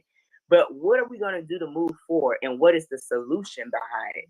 Nowadays, everybody's so focused on what I can have, what I can't have, and it's just a lot that goes on with it as far as these relationships. That they go into the relationship thinking about what they can walk away with before the relationship even really gets started. They thinking about divorce already. Yes. And I really don't understand that. Yeah, not even really divorced, Diane. They're already, first of all, a lot of people already know when they walk down that aisle and say I do, that the real meaning is I don't. Okay? They're not ready. A lot of people have gotten married because of children, and what they fail to realize is that it causes the children to grow up with these generational curses and the same type of relationships, and they wonder why our children go through the same exact things we've been through. Well, it's part of this thing called the program. We've trained them that way. So because of that, they're watching what we're doing, and so that they're identifying. So when they have something, and I'm gonna be honest with myself, for me, it was hard to allow a man to love me because I did not know the experience of what it was for a man to really truly love me. Only because of it was hard. Yes, it was very hard.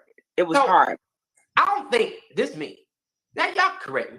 I don't think we was just that we just wasn't that smart back then to just know. Oh no. I'm talking about let me tell you, because of what I have gone through, now it has been very hard. But now that I have learned, first of all, I had to learn myself and learn who I am in Christ and the requirements of those things. And now, because nobody can love me like God, first of all, and I have to understand who I am and whose I am. And once I got to that place, once again, it's back to worship Him in spirit and truth. You have to learn the truth within, and it comes from God. Doesn't mean you're always going to get it right, but you have to get to that place and get to that standard of knowing who you are in Him. Now, the foundation, as far as in marriage, where do you want? That's why when it said when two people are come together and join in, God has to be the center. Consummate. God has to be the beginning. He has to be the end. He has to be the middle. He has to be the forefront. Whichever way you decide to go, but He has to be. But we have to get to a point in our lives that we get there. And a lot of us have not arrived. Wait a minute, you said. And both of y'all have to be on that journey together. It can't just be one on the journey. Both of y'all have to be on that journey together. Together? At least on the same page, shoot, in the same book, same story. So I'm just throwing this out here, right? I agree with what y'all just said. Now I'm just looking at it like this. So I'm still stuck on. I wanted some stuff, and then and then it shifted. Then now, so men a little slow. Most men ain't gonna admit this. It's statistically proven that men mature a little bit later than y'all do. So I give y'all that. But my God, man. So you know what I'm saying? We fighting for stuff. Most men, and I'm just speaking for most men. I talk to them. Now they ain't gonna say this publicly. I'm gonna say it. We looking for stuff. Y'all know what stuff we talking about right at the gate first. You know, sex. Shut up, thou uppers. I mean, it's that kind of stuff first. Right. Then we talking other stuff. That's one. Two. Now I'm not saying there's not men out there that just come out to shoot and be like, for me and my house, we're gonna praise the Lord. Most men like, for me and my house, we'll get the Lord later. Well, you know what I said. Hold on, you know what I said. My client. So why the woman learn how to pray? You said consummate. Learn how to pray. You can have learn how to pray. You got to get on your knees. We try to consume some things first. That's what most men try to do. We try to consume. Well, you better learn how to worship then. I'm just being honest. Wait. Did you say spoon? Consume. We try to consume some stuff first. I didn't say spoon. Now, I didn't say that. I want the public record. Yes, I did not say. Hold on, but I men do. Hold on, but hold on. But somebody thinking it. Somebody said spoon though. I didn't say it. I'm just letting you know that that's true. I mean, I'm just being honest. Most men, we want to consume some things first, then we get smart. That's just being straight up with now. Not all men, but that's the truth. And this is true. So that's being misguided. Like I think we misguide each other with that. That's that unspoken stuff. That's what I'm trying to bring up. But We don't talk about it. But wait a minute. But then you have some men. But then you have some men who are truly about that vertical relationship. True. That's not focused on that. I agree. But then you have some women who are like, well, what's wrong with you? Yes, indeed. You have some men that are truly focused on the vertical relationship, and you got women who are saying, "What you gay?" Yeah. Wait, hold up. Did you say what I thought you said? Yes. Yeah. Right. I said it. I sure did. Yeah. So that's a form of a type of misguided thinking. It is relationship. It is, or now I'm gonna say something to even add fuel to that fire. So say I'm looking to be misguided.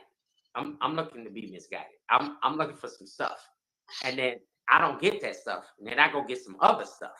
Y'all know what I'm talking about? Like you build family stuff. Yeah, and then we don't talk about that kind of stuff. And then all of a sudden it's like, why you got this extra stuff? That's unspoken. See, that unspoken stuff is misguided too. Silence. Right. We don't talk about stuff like that. Yeah. Silence can be misguided, and then that you talk about relationships and friendships. I grew up with a bunch of guys, so I've always been around them. But don't mean just because I've been around you that I want you. That's never been the case. Right. I've just always had a relationship, and I'm glad I did because it gave me the opportunity to learn more about men as far as how they act. So I was very guarded when it came to that, and I laugh and I'm like, I could smell you a mile away. You ain't no good. And the thing about it is, when you deal with that, so let's go here. A lot of times, women, as far as this misguided part, they don't realize that they're pushing their men outside the door. And when I say pushing their men outside the door, because it's back to the relationship. You're being quiet. Once again, I think we talked about that tit for tat. I'm gonna hold on to something because you're not giving me what I want. So you're being. I'm gonna put it in my bag for later, and then I'm gonna bring it out. That whole historical picture that women have. Yeah, I'm gonna hold on. Wait, hold up. what we holding on to?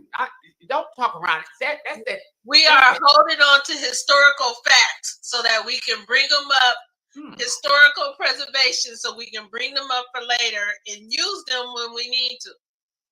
So let me get this right. So y'all started your own women historical society. Is that what you said? I used to be a historian. Man, well, that's Lord have mercy. I just learned something. Y'all got your own historical society. Women have their own women historical society. Yep, the historical preservation society. That means we need to start our own. Start your own historical society. But it's not just one. It's called a sabotaging behavior. It's back to the same thing. It's a sabotaging behavior, and they don't realize the cause and effect that it has on relationships. And what we do is that sometimes when you don't fix that at home, it will attack relationships at work. You go in and you're distracted, and then you're treating somebody who has nothing to do with what's going on at home. You start misleading them because you ticked off at her or him. We do that at church too. Oh, I was going there. So because of that, a lot of people are misled. And the thing about it is, it's not even that you're misled, it's just that people are hurting and they don't understand the fact, and they're trying to figure out, how did we get here? Well, we got here because the relationship was a lie from the beginning.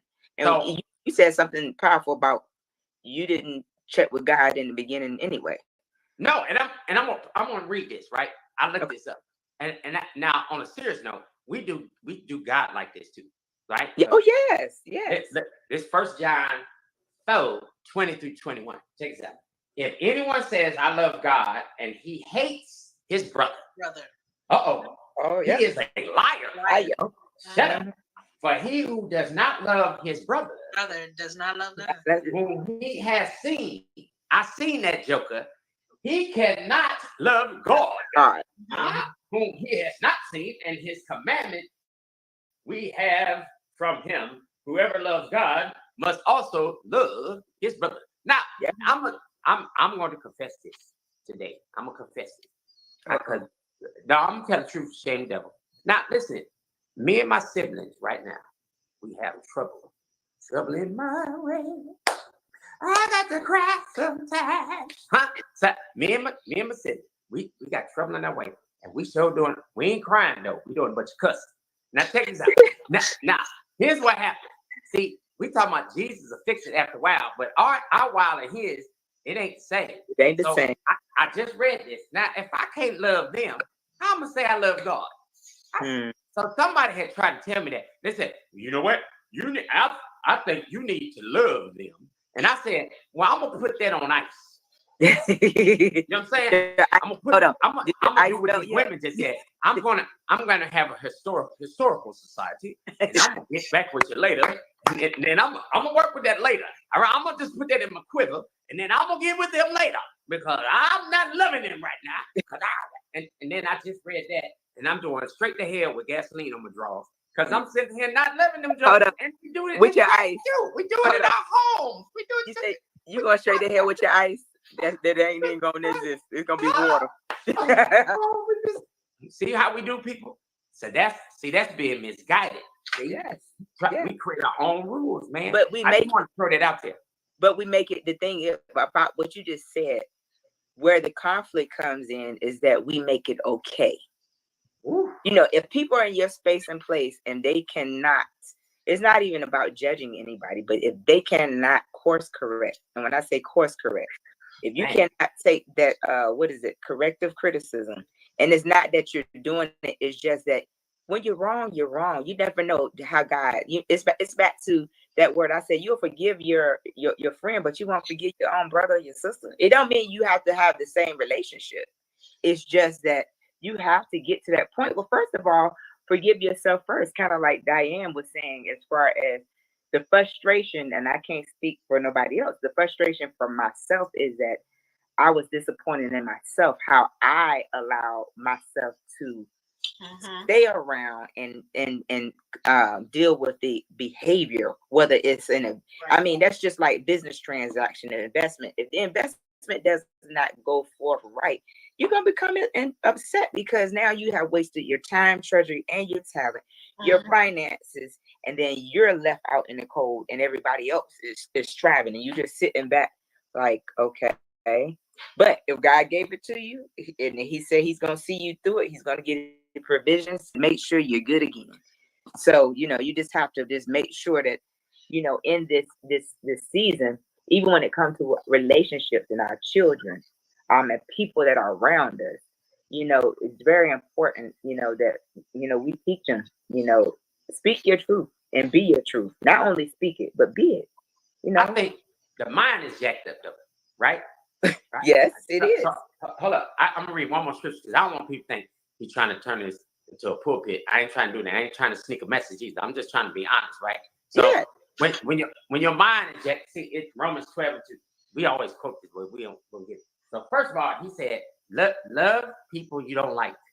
And then I said, why have problems loving people I don't like?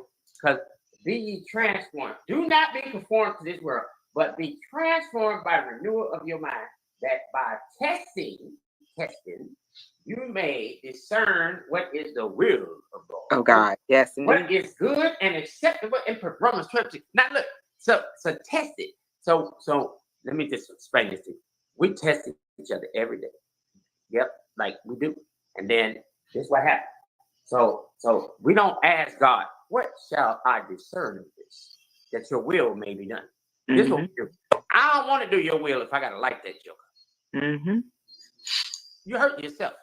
That's my whole point. So that's going back to that's going back. We first started off with this conversation, which y'all are right, man. It's like, this is crazy, man. Like, why am I misguided in the first place? I don't. So how can I say I like the shelf and your balloons and all that when I first met you, and I'm in love with you and all this other stuff, and then I'm hating you later?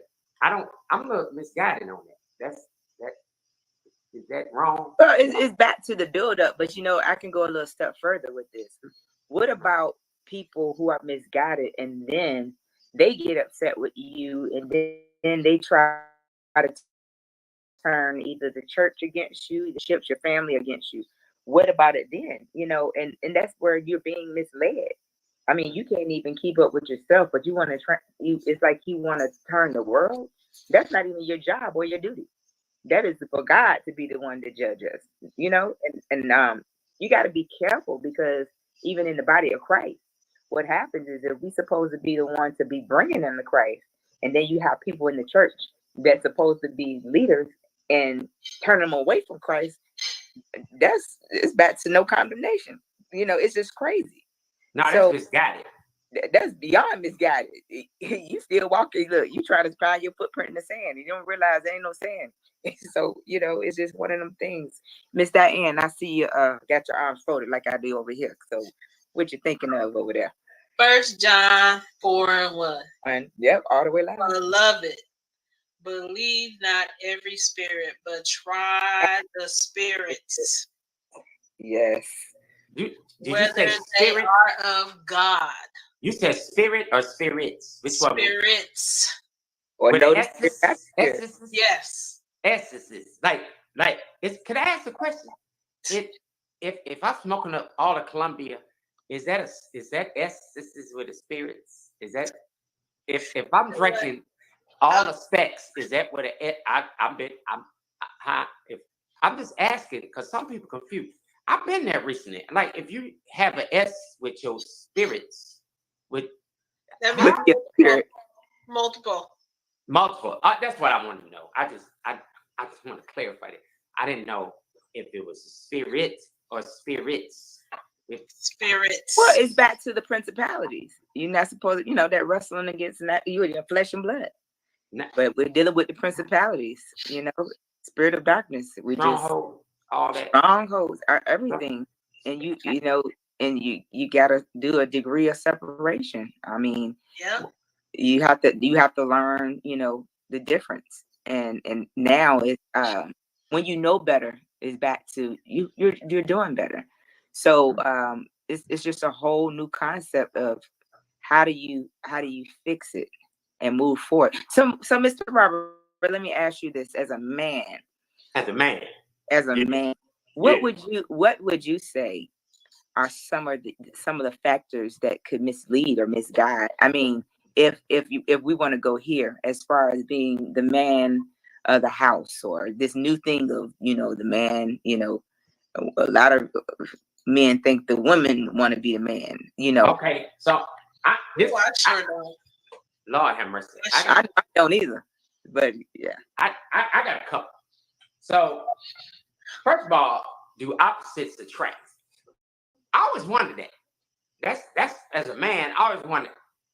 That's confusing to me. Now I'm gonna give you what I think. Now, wait a minute. It depends on what kind of opposites you're talking about, because I'm an extrovert and my husband is an introvert.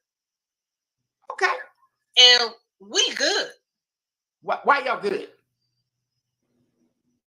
Because we're opposites. Well, I mean, but make that good. Just because you say you're opposite, I want to know this, because I felt. See, now you asked me a question as a man. most of us be like, we don't get along because we have nothing in common. And so you telling me y'all opposites. So I want to know, help me out. Like, why y'all good? I'm not trying to get in your personal business. I just want to know, like, in general, like, how does that But work? he's not an introvert to you, around you. No, he's not an introvert around me because he becomes Patty Cathy. Yes. See? Yeah. Oh, okay. See, he's not. It's just that y'all lifestyles as far as who you deal with and how you're more outgoing. Yes. He's more like if you want me to, he's more of a homebody. He's more sticking to himself. Oh, but for us, for me, or when it comes down to me, he's like Chatty Cathy. Okay, that's okay. All right, that helps. I mean, because that as a man, that's one of the things men talk about. Not all men, but men will say, "Man, we polar opposites because she's an introvert and I'm an extrovert," or "I like this and she don't like that," and I'm just so that opposite. But we have a lot of that. Like he plays video games. I don't do that. Okay. Like he, like that's his thing. I don't do that. You don't do that. But that doesn't build y'all relationship. Y'all have goals together. Y'all have common ground. So we have common ground. Common ground. So I'm gonna ask this question. This is another one. As a man, what happens when your drive is mismatched? That's another one. You said what? I'm just quiet. I'm just asking what. Okay. As man, what when your drive is, I'm like, well, hold up. Well, something wrong. Like I'm taking the estrogen, XBCBC, or maybe I got low T and low V. Low testosterone and low Viagra or something. I don't know. What happens when the sex drive don't match? I'm just asking this question because this is I can tell you what happened. So then this is what men think. Not all men. Because he said, it's some men, they vertical. What happens when we horizontal? And then I'm like, well, something ain't right here. So I'm thinking, well, maybe I'm not attractive or something. And then it confuses me when you go outside the fence, the walls of shame and guilt or whatever. And then you go, and then your V and T is risen. I'm just not. Y'all ask me. So as men talk about this kind of stuff. We like, well, why in the hell? I mean, why is it that when I went out here, my soldier working, and it's and then over here that I'm supposed to be one with this person, and it's a mismatch. I'm not saying that that's the case, but what happens? Because men talk about this stuff, man. I can tell you exactly what happens. Tell me. I'm serious. I believe over time, men become very insecure or even sensitive. What you mean? Even sometimes comfortable. Because what? There are sometimes that and I'm just being 100. Just say if you're a man that needs affirmation, and the spouse is always complaining. You ain't take the trash out. You ain't wash the cook. You ain't do this. You ain't do that. You ain't do that. It's always you, and what you're not doing. Opposed to appreciation. A lot of times it causes men to go into this dark place, and over time it makes you feel worthless. And so when you're saying, hey, you just start looking at that person totally different. It causes the chemistry or effect. And it happens with women as well. Some things can be a turnoff. As far as so what if I don't know? It can also be medical. It can be very medical. It can definitely be medical because when you on blood pressure medicine, and then especially blood pressure medicine, can really put a damper on things. And it could be, like he said, a lot of men don't realize that they have depleted their testosterone. Wait, hold up. So I ain't trying to be funny. You all can see when I have low V and T, but I can't see with y'all. So but we know. What's that? Y'all what? We know when stuff ain't right with us because we'll hurry up and go get stuff taken care of. No, not all of them do that now. I mean, not all of us, but not all of us, see. but many of us. Y'all see, but I can't see. So if I can't see and y'all don't say nothing, do you see what I see? I don't see nothing. Well, what happens is that men don't listen. Not all men listen. What? No. Sometimes. Listen to what? What we listening to? Sometimes women can try to tell you all, hey, a lot of men, first of all, and this is, as far as this awareness, prostate cancer. Yeah, men, we all, as far as your health, it is very important. Go, man, please go get checked. Just go get checked. Wait, hold up. I'm asking, when I can't see, women, I can't see. I can't. Y'all don't have soldiers and hold up. Y'all don't have pool tables. We don't have soldiers, but we got eggs. Yes, we do. What? And they have eggs and hormone imbalances. That's right. And you said it. And when the hormones are imbalanced, sometimes we take y'all to hell and back. That's correct. What you need to do, you need to be paying attention to that. And when you start going to hell, you need to. And when we start taking you through hell, you need to be paying attention.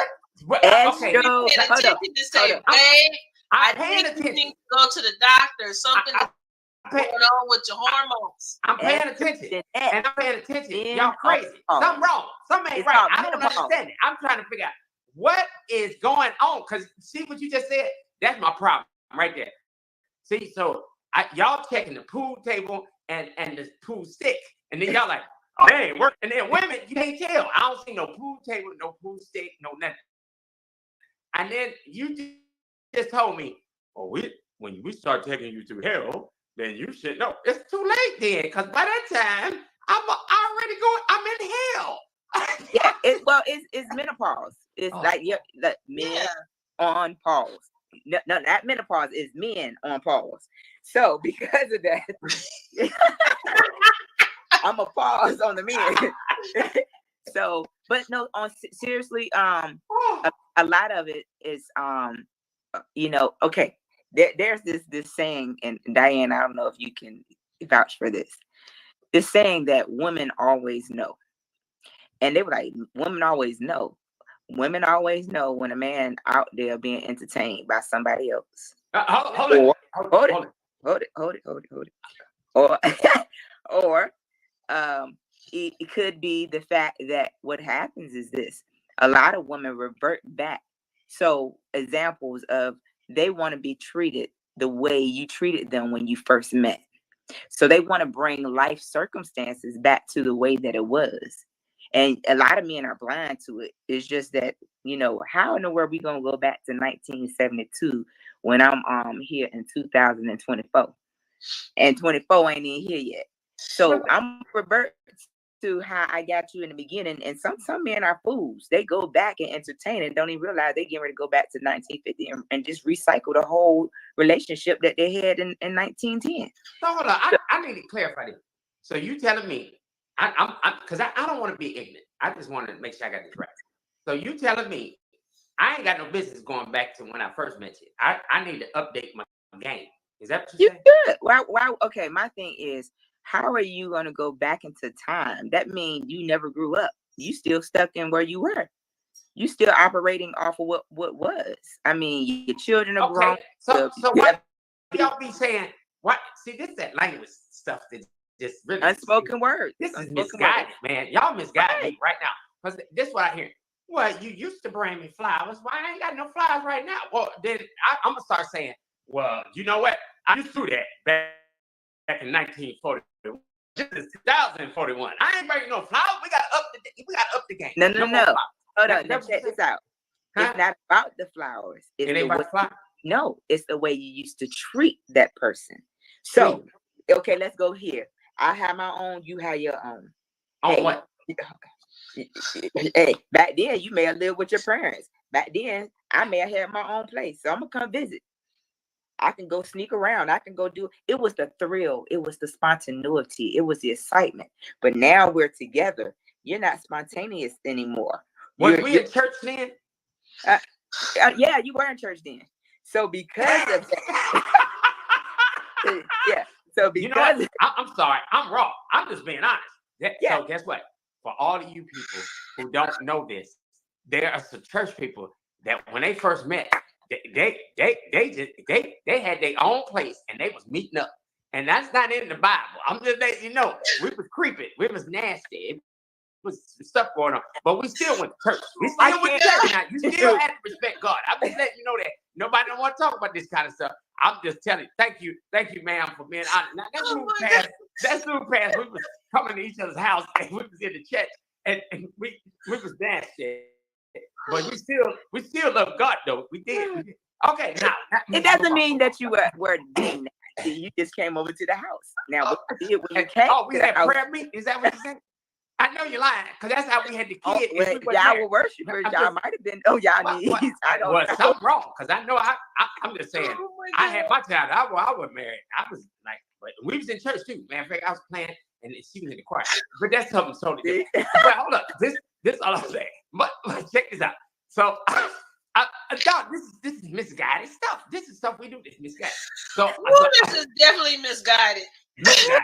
Just totally misguided. I'm just being honest. So, okay, but now I got that straight. I got that straight. Oh yeah. But I learned so much about this. This got to do this again. So I'm just trying to figure this out. So you saying, in a nutshell, that things change, we change, and your game got to change. That's the bottom line. That's what I'm hearing, right? Yeah, as you mature. Okay. All right. Seriously, especially as we get older. Older. Things change. Things change. To be perfectly honest, you know how long I've known my husband? Even though we've only been married since 2015, and you married us, Robert. So I've known my husband since we were children. What? Since y'all was cheering? Yes. Lord have mercy. No wonder y'all was no wonder y'all could be polar opposites and y'all cool. You know him since Sesame Street. That's what pretty beautiful. Pretty much. That's what I'm saying, man. You know what? That's what I'm talking about right there. But then there's some people you marry and I don't know. I just leave it at that. I just want to say that is beautiful what you just said. That I'm just that is so beautiful. I'm so glad you didn't finish that sentence. I am so glad you didn't finish that sentence, Robert. I'm glad you stopped it right there. Right, no, I'm gonna stop right there. But I'm gonna tell you something else. Now I got married at the courthouse, and I got a refund. Check this out. Just see the difference. And I know. I mean, people know each other on different levels. That's my whole point. Like, that's great what you just said. My point is, when we talk about this misguided stuff, man, stuff like that need to be known. Like, we tell people that. Like, okay, you know him since he was, y'all was watching Barney or somebody together. I don't know what y'all was watching. Running around Rosa Sharon. See that? See what I'm saying? Baptist Church. So, see that? You've known him at the sharing of roses and all that other stuff. But what happens when people don't? You just pick people. You know what I'm saying? And your stuff ain't right.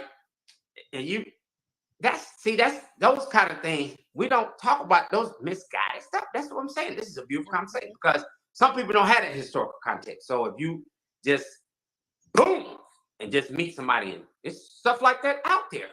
And then what?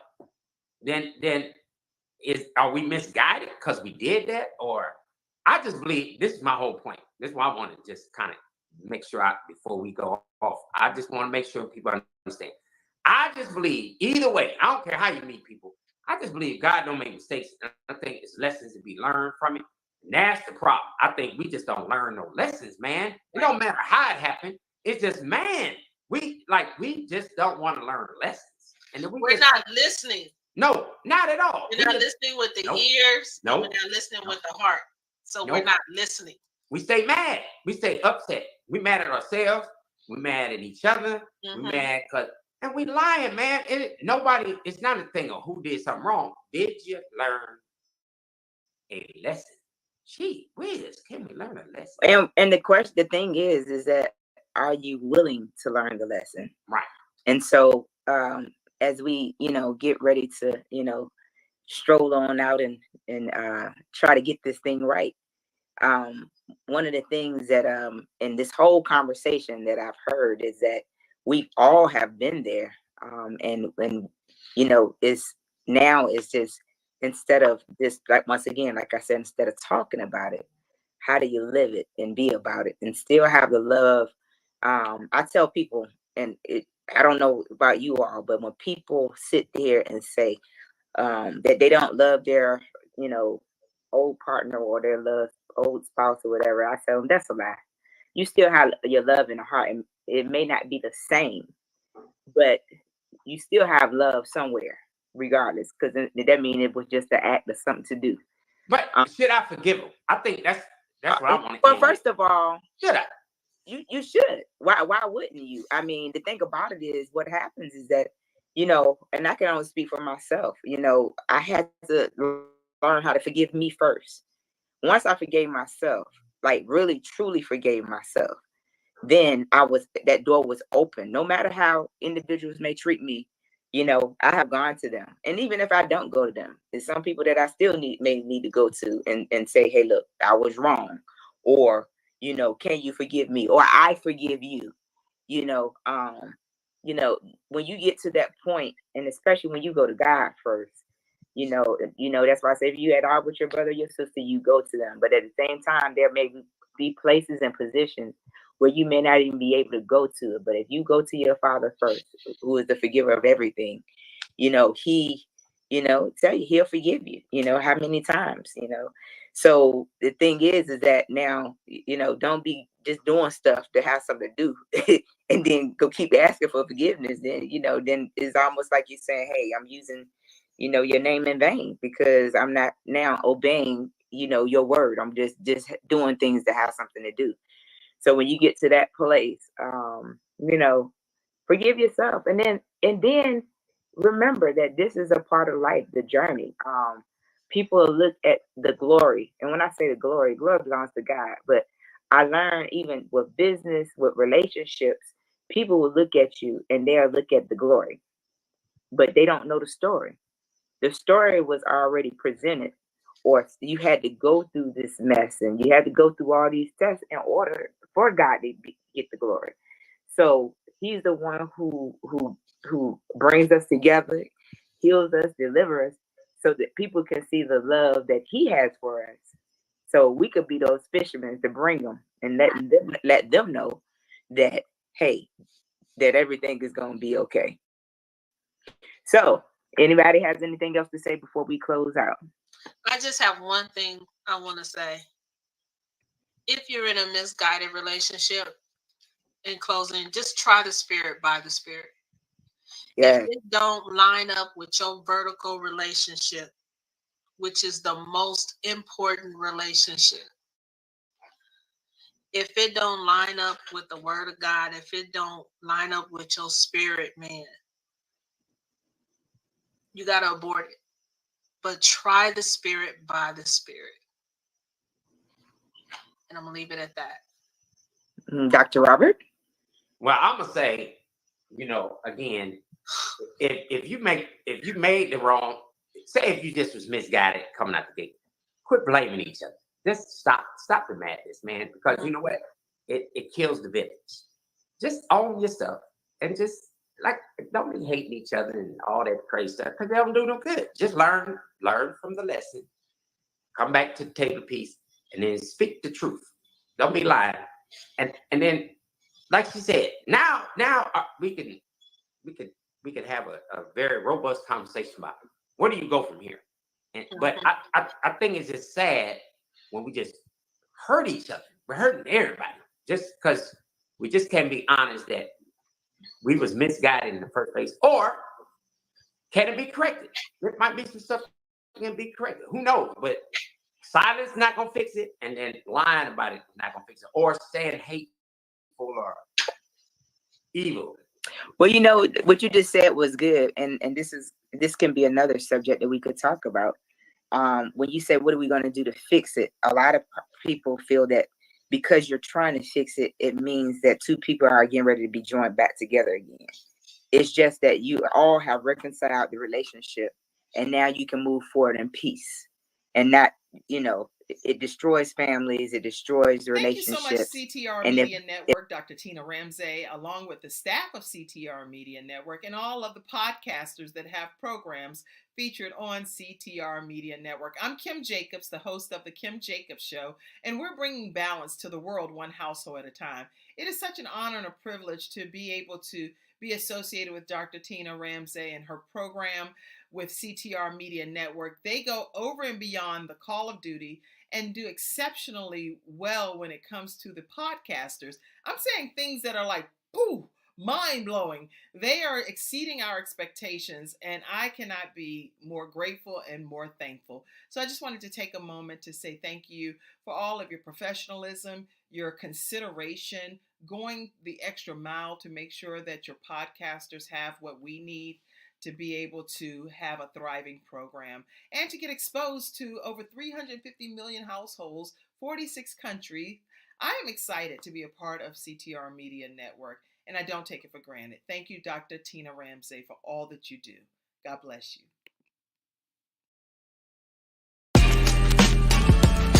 What up, family? CTR Media Network. Yeah.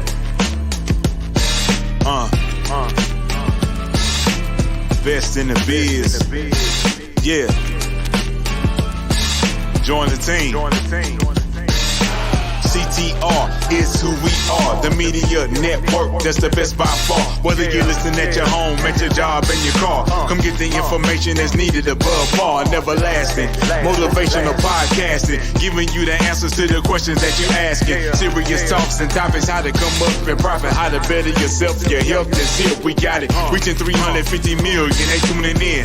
We in 50 different countries, we all can. And like minded, find your purpose and your assignment. Come get your fix, your feel, your mental alignment. Get active and speak to the masses. Build your influence all levels and all classes. Now you know you can monetize and grow. CTR Media Network, start the show. CTR